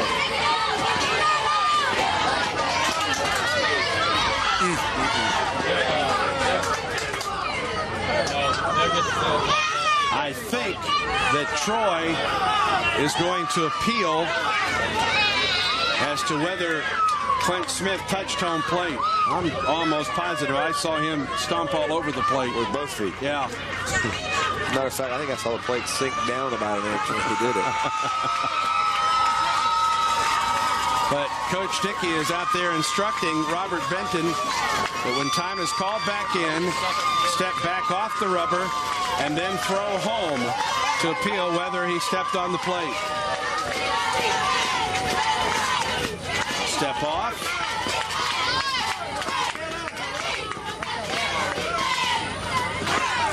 We've seen this a couple of times, Andy, in the World Series, and it's just something you work on here and there because it never happens.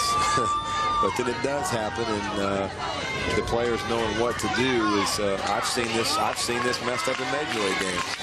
So it travels all throughout baseball. It's just something that doesn't happen very much, and when it does, it can be confusing. Now we won't get the appeal. Here's Rooker. First pitch to him is low. Tell you what, if you've never been to a Dixie Youth World Series, Andy, next year's is in Goodlettsville, Tennessee, right outside Nashville. Inside ball two. It's $5 for a ticket. I would go. Because it has been wonderful. The play here this weekend and throughout the week has just been remarkable in both divisions.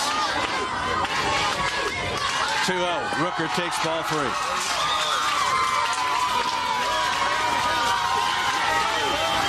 And Robert Benton looking for an out somehow.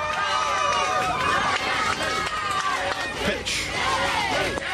The tying run is on base for Savannah, Tennessee.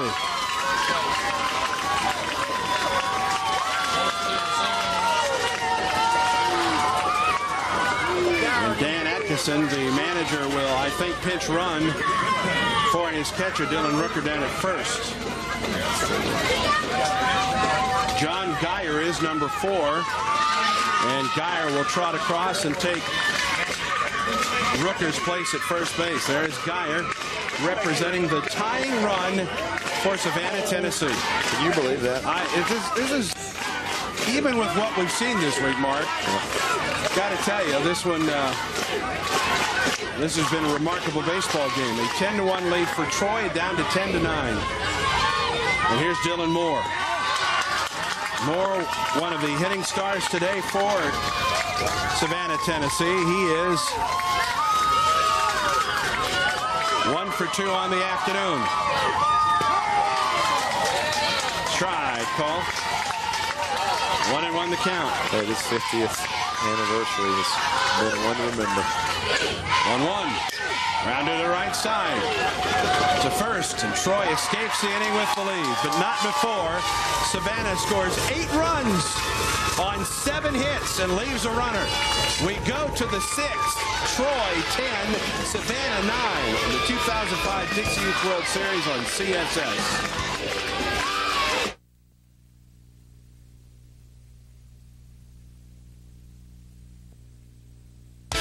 We go to the bottom of the 6th, a 1-run game. Well, that's nothing new for the 2005 Dixie Youth World Series in Auburn. The Alabama contingent from Troy leading by a run, 10-9. And Tatum Barnes, their bona fide pitching star on the hill. Barnes on the week is 2-0 with a .51 earned run average. His 3rd appearance, his 2nd in relief. He has 1 complete game on the weekend. The 11 2/3 innings, 3 runs on 3 hits. 1 of those 3 runs earned. He has struck out 23 and walked 8. An opponent's batting average just .077. against Tatum Barnes, and he is asked to come out and close things down for Troy. This is exactly how Coach Dickey would have drawn it up. This guy on the mound, actually he probably would have drawn it up with a 10-run lead, but going to the last inning with the lead and this guy on the mound. And Tennessee has overcome every challenge. This may be the biggest one of their week because this kid is really good, and Tennessee will have to step up to this challenge. Good man to do it right here in Gobble. David Gobble, the leading hitter for Savannah, Tennessee, will lead it off. He's 1 for 2 today. He'll be followed by Hunter Flippo and Kendall Atkinson. Tatum Barnes third is the third pitcher of the afternoon for Troy. And his first pitch misses inside. Savannah scored 8 runs in the bottom of the 5th to make it a 1-run ball game. And now trails by 1 with Gobble to lead it off. Strike down the middle, a ball and a strike. Boy, is he polished, Andy. We haven't seen Tatum Barnes. We've just heard about him. Glad to get to see him. He's everything we've heard about. A ball and 2 strikes to Gobble.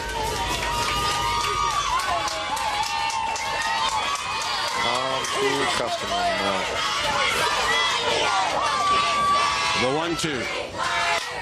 Swing and a ground ball to the second baseman. 1 out.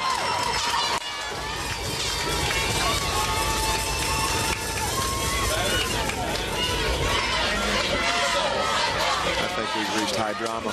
Yeah.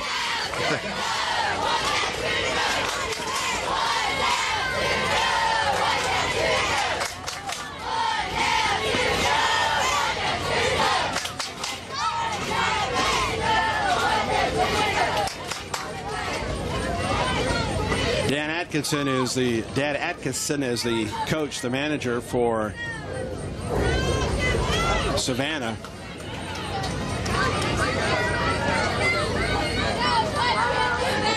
And Barnes had 11 2/3 innings coming in. That would give him 12 innings. That out would give him 12 innings. Technically 12 innings. Yeah.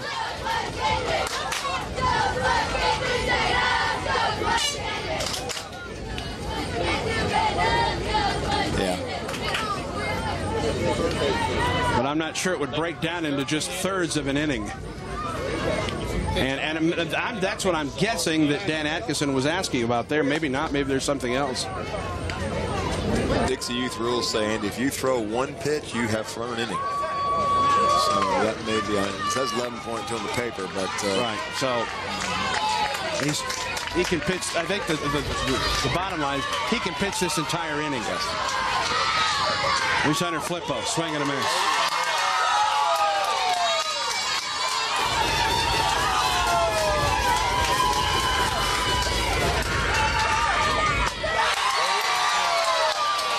No balls and 2 strikes to Flippo.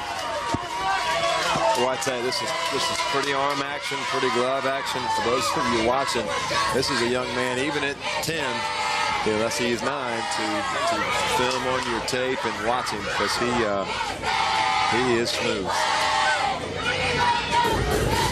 Dan Atkinson calling Hunter Flippo over to talk. Hunter came into today's ball game batting .400. He's 1 for 2 with a run batted in today. He scored a run. But he is behind Tatum Barnes and no balls and 2 strikes. Strike 3. And Troy, Alabama is within an out of a World Series championship, and you can see the emotion on Hunter's face. Troy, Alabama, 1 out away from a World Series title after that strikeout by Flippo, and there's a swing and a miss to Kendall Atkinson. The Tennessee guys are letting Tatum kind of get them out of their game a little bit. Those last 3 pitches were good, but they might have been up and out of the zone. Good job by the first base coach. He called time. Hey, calm down. Don't try to match him. Let him throw you a strike. Let him provide all the power. You have to swing harder against a guy like this. Swing easier. He's providing all the energy you need. An 8-run rally in the bottom of the 5th brought Savannah to within a run. But here in the 6th inning, it has been all Tatum Barnes for Troy. Now within 2 strikeouts, or 2 strikes of a World Series title, and that one misses high and away. A ball and a strike.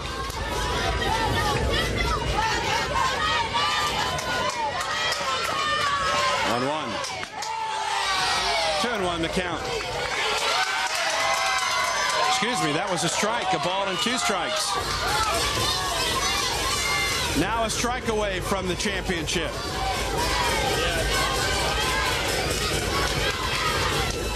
The 1-2. There it is, a World Series championship for Troy, Alabama.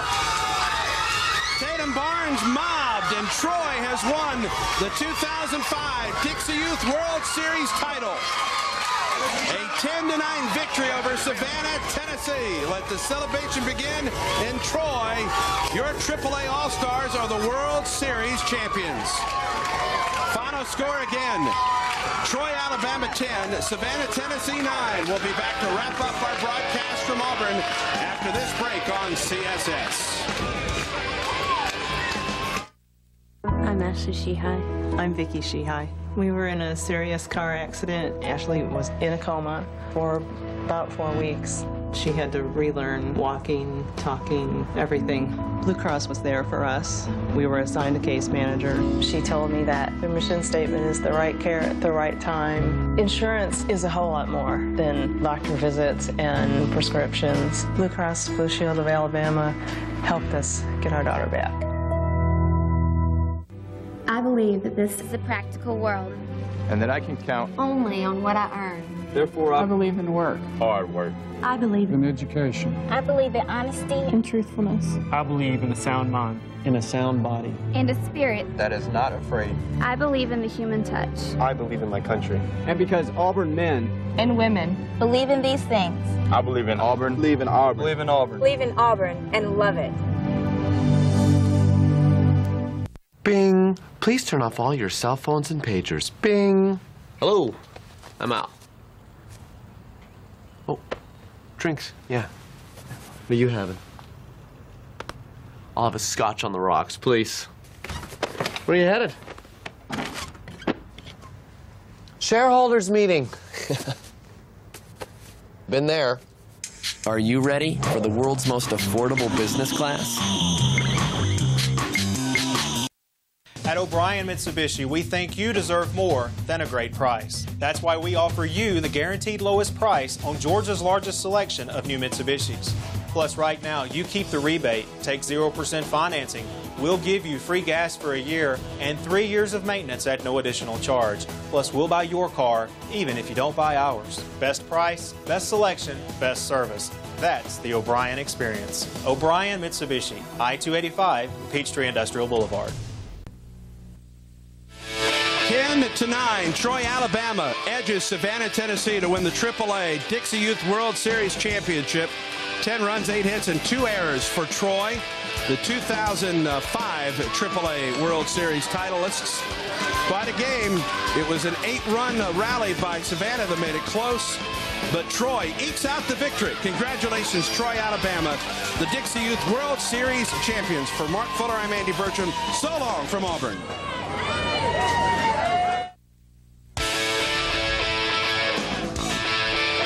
Twelve teams began this week in search of a Dixie Youth World Series championship.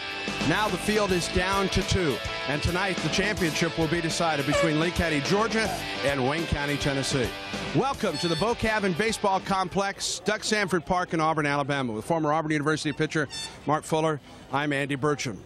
A week's worth of baseball down to 2 teams, and 2 very good teams playing for the Dixie Youth Championship tonight. They are, Andy. They're big and physical. They've hit some home runs. They've scored a lot of runs, so we could have a high-scoring affair, but we've also got good pitching, so it'll be interesting to see what shakes out. Should be a great matchup tonight between Lee County, Georgia, and Wayne County, Tennessee. We'll be back with the first pitch after this on CSS.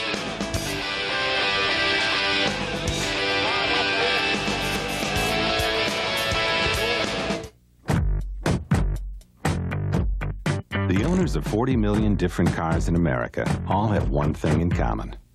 They love the personal service and competitive rates they get from their State Farm agent. And they wouldn't drive without one. Find out why more drivers trust State Farm for auto insurance than the next 3 companies combined. For insurance and financial services, see your State Farm agent.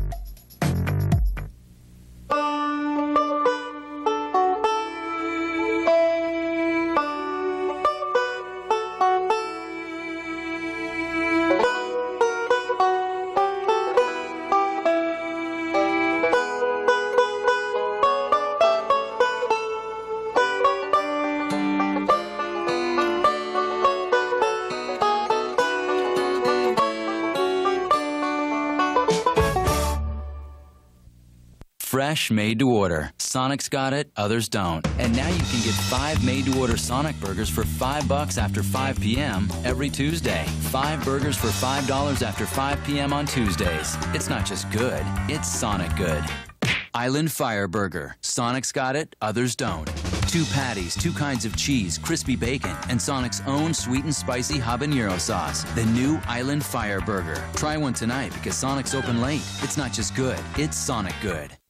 Furniture Liquidators of America is now open in Atlanta. Over 70,000 square feet full of factory closeouts, dealer cancellations, factory overruns. Save up to 70%. This microfiber sofa, just $299. Or sofa, love seat, and chair, just $799. Over 200 to sell. Furniture Liquidators of America. Now open in Norcross, I-85 Access Road between Pleasantdale and Northcrest. 2005 Dixie Youth World Series is brought to you by State Farm Insurance. Like a good neighbor, State Farm is there. Welcome back to Auburn, Alabama, Duck Sanford Baseball Park, Oak Cabin Baseball Complex with Mark Fuller. I'm Andy Bertram. It's the championship game, the final game of the tournament, scheduled to begin on Monday night, but completely rained out the Monday schedule. And now, as a result, on to the Saturday night championship game, Wayne County, Tennessee, and Lee County, Georgia. Georgia, the visiting team, Patrick, Griffin, Parsons, Fowler, Walker, Hood, Goodwin, Cruz, and Allen. Top 9 hitters. It will be 13 all total. The first time through the order for Lee County, Georgia. Here is the defense for Wayne County, Tennessee. Fowler behind the plate. Parsons, Goodwin, Griffin, and Ray around the infield. Skelton, Brantley, and Butler. Tieftaller is the pitcher. Pippinger is the catcher. And there is Dalen Tieftaller, 1-0 on the tournament. His earned run average is 1.80. This will be his 6th appearance and making his 4th start. He has thrown 10 innings, so he has 2 innings of work tonight, and he has been overpowering. 15 strikeouts and just 2 walks in 10 innings of work. But man, I mentioned he only has 2 innings of pitching left in tonight's ball game. This Wayne County, Tennessee team had to win a play-in game today, and beating Auburn, the host Auburn team in the majors bracket, to make it into tonight's championship game against Lee County, Georgia. There were 3 teams left after last night's play. Wayne County, Tennessee, Lee County, Georgia, and Auburn, Alabama. Lee County, Georgia won the toss and got the bye to play in tonight's title game. And there's a swing and a drive into center, and it gets past the center fielder, Brantley. On his way to second base is Patrick, and he'll hold up there. So the leadoff man on base. A single by Patrick, and then it got past Brantley in center. They wasted no time, Andy, to jump on the first pitch. Another look a little bit up in the zone and watch it skip over the head of Brantley and all the way to the wall. And there's a fastball high and inside to Chase Griffin. Griffin, the shortstop for Lee County, Georgia, hitting .300 on the tournament. 12-year-old with 5 runs batted in. And the pitch. And there's a foul back. And Lee County, Georgia has come out very aggressive against Dalen Tieftaller. Good swing there, Andy. This is a good-looking athlete standing here at the plate. Todd Griffin is the manager for the Georgia squad. And in the third base coach's box. 1-1. Outside, 2 balls and a strike.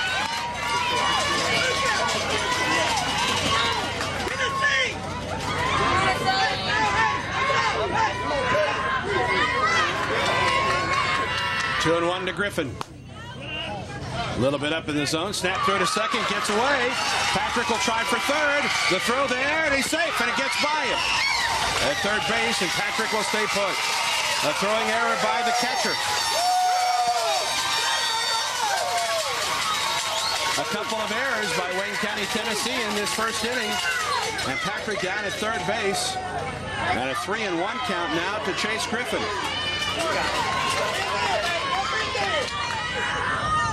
Changeup misses inside, and the walk, runners at the corners. That is just the third walk. And look at that, Griffin all the way down to second base. Chief Tyler started today against Auburn, Andy, in those 2 innings. So he's been out one time today. Good live fastball with some sink, kind of a low 3/4 arm slot. Kent Parsons at the plate. First pitch, first strike. Boy, does he throw hard. Chief Tyler with 15 strikeouts, just his third walk to Griffin. Chief Tyler, or rather Parsons, hitting .357, 2 bombs and 9 runs batted in. And he was out in front of the changeup there, and he is behind now, no balls and 2 strikes. Dalen Tieftaler on the hill. Really takes a lot off of that changeup. He's got a good hard fastball, and he's changing his arm slots. One comes from a lower quarter, one from a little bit higher slot. 0-2. Swing and a drive into deep center field. Center fielder makes the catch. Runner at third tag. So does the runner at second. 1-0 Lee County, Georgia. A line shot to center by Parsons. His 10th run batted in for the tournament. And a 1-0 lead for Lee County, Georgia. Another look. And a nice play by Brantley out in center. That almost got over his head.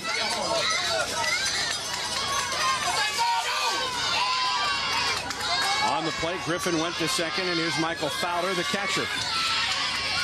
And he steps out. Fowler is hitting .364 on the tournament, but has yet to drive home a run.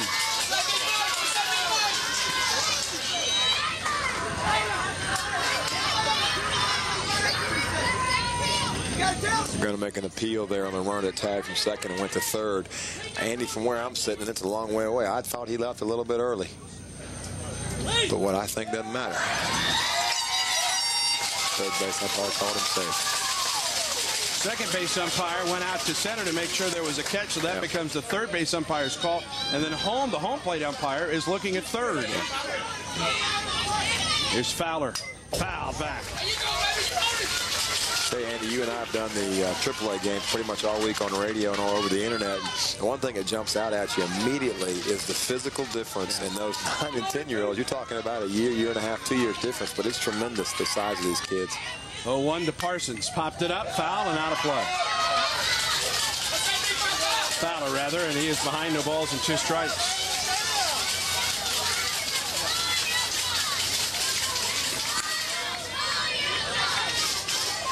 Justin Walker waiting on deck. A run home so far for Lee County, Georgia.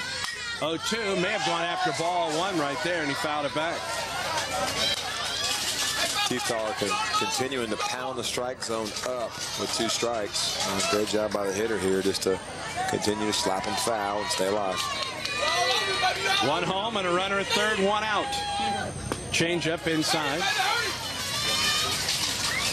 Pippinger able to get after that ball, and Griffin remains at third.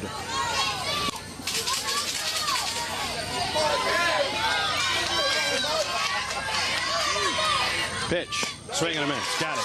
2 outs in the inning. That's a big strikeout for Chief Tyler. Yeah, it sure is, Andy. And he dropped his arm slot again right there, kind of a lower slot, and that fastball just exploded in on the hitter. You see it right here on that ball just exploded, turned over, good sink. Pretty impressive. 2 down, and here's Justin Walker, the third baseman. And a base hit up the middle, and a run comes home. Walker gets his 3rd run batted into the tournament, and Lee County, Georgia goes up by 2.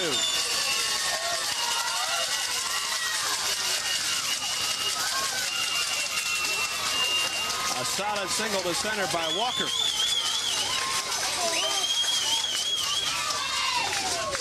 A 2-run lead for Lee County, Georgia. Here's Zane Hood hitting .778 for the tournament. Looking at a changeup outside.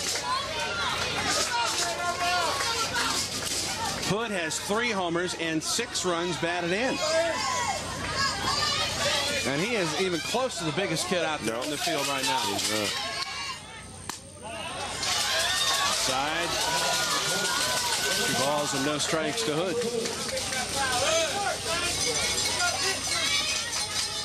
Cole Goodwin waiting on deck for Lee County, Georgia. Jumping out to the 2-0 lead. This Wayne County, Tennessee team jumped out early on Auburn and held on and won big. Swing and a miss. Ball gets away. The runner does not advance. Earlier today, Troy, Alabama won the AAA World Series State Championship with a 10-9 win over Savannah, Tennessee. And a foul back. So both Tennessees represented in the championship games. Savannah, Tennessee earlier in the AAA bracket. Wayne County, Tennessee here in the majors bracket. And a strikeout. The Chief Collar works out of the jam. 2 runs for Lee County, Georgia on 2 hits, 2 errors, and 1 man left. To the bottom of the first, Wayne County, Georgia on top, 2-0. A 2-run first inning for Lee County, Georgia. Wayne County, Tennessee coming to the plate. As we look at the offense for Tennessee, Rice, Pippinger, Brantley, Tieftaler, Ray, Keating, Butler, Beavis, and Smith to top 9. Add Salik, Clayton, Skelton, and Blatcher to the bottom part. Parsons, Goodwin, Griffin, and Walker on the infield. Allen, Cruz, and Hood in the outfield. Fowler behind the plate. And getting the start tonight for Lee County, Georgia is Chris Patrick, 1-0 in the tournament, an earned run average of 0.00.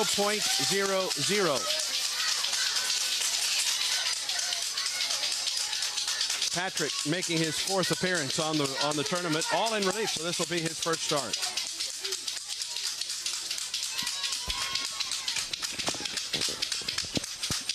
Alston Rice will lead it off and swings at the first pitch and fouls it back.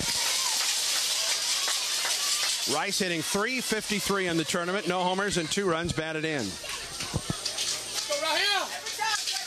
Pippinger and Brantley to follow here in the first. Lee County, Georgia on top, 2-0. A wind and pitch. Line drive caught by the third baseman. Walker was up on the edge of the grass. I tell you, Andy, 2 runs against this Tennessee team is not enough. The Georgia coaches today in the indoor batting cages, they felt very good about Chase Patrick. Felt like he had thrown a lot and he was fresh. But this Tennessee bunch is big and strong, and they're going to challenge him tonight. Nice play by Walker down at third. Here is Pippinger, the catcher. And he swings at the first pitch and hits it deep into center field. Center fielder back, and he makes the catch right in front of the fence. That one nearly carried out of here, but Jarvis Cruz made the play in deep center field. 2 down. Another look, and Cruz nearly pulled that one back in. Yep, he was close, wasn't he?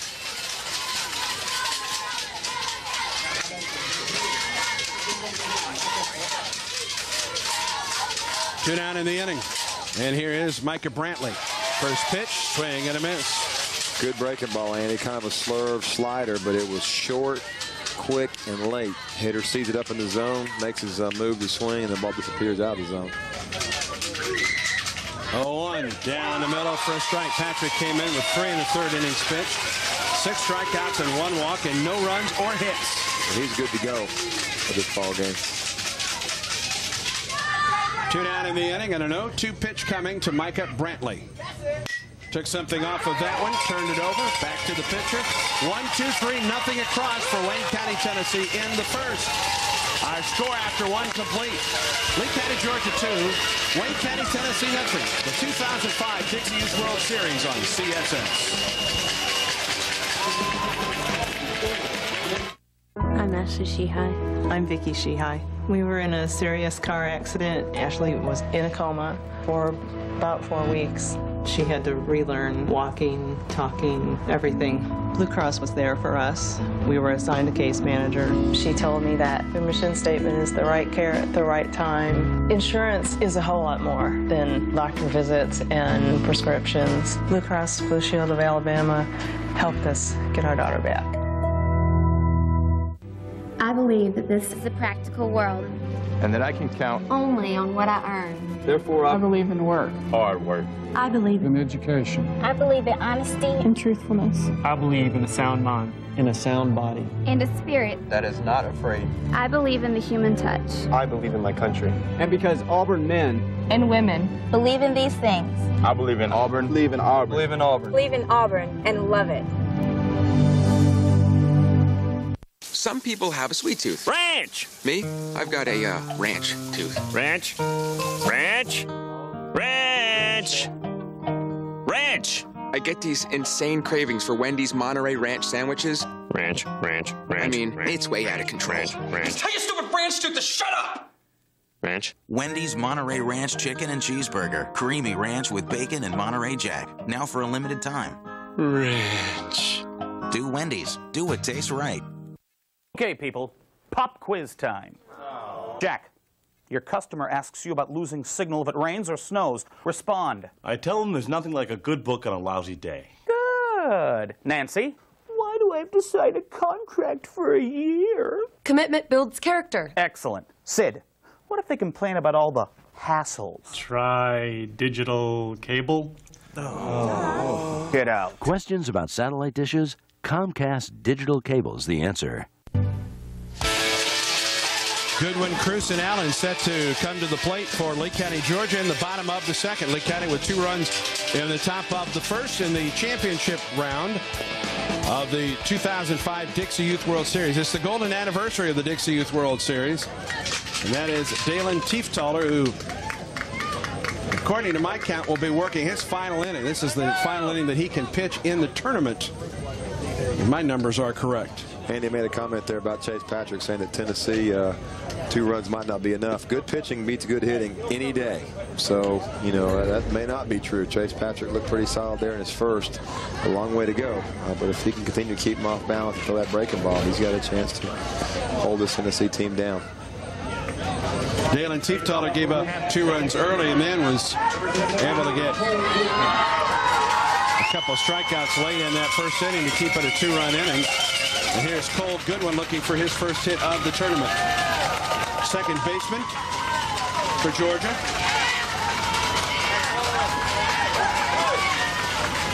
And the 0-1. And there for a strike. 1-1 the count. Jarvis Cruz, Cody Allen, the 8 and 9 hitters to follow. Swinging a ground ball to the shortstop. Rice to first.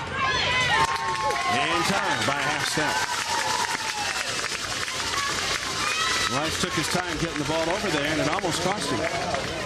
But a good play nonetheless. That is a big young man at shortstop. I don't know how tall Rice is, but he is a long, lanky, good-looking kid. He's only 12 years old.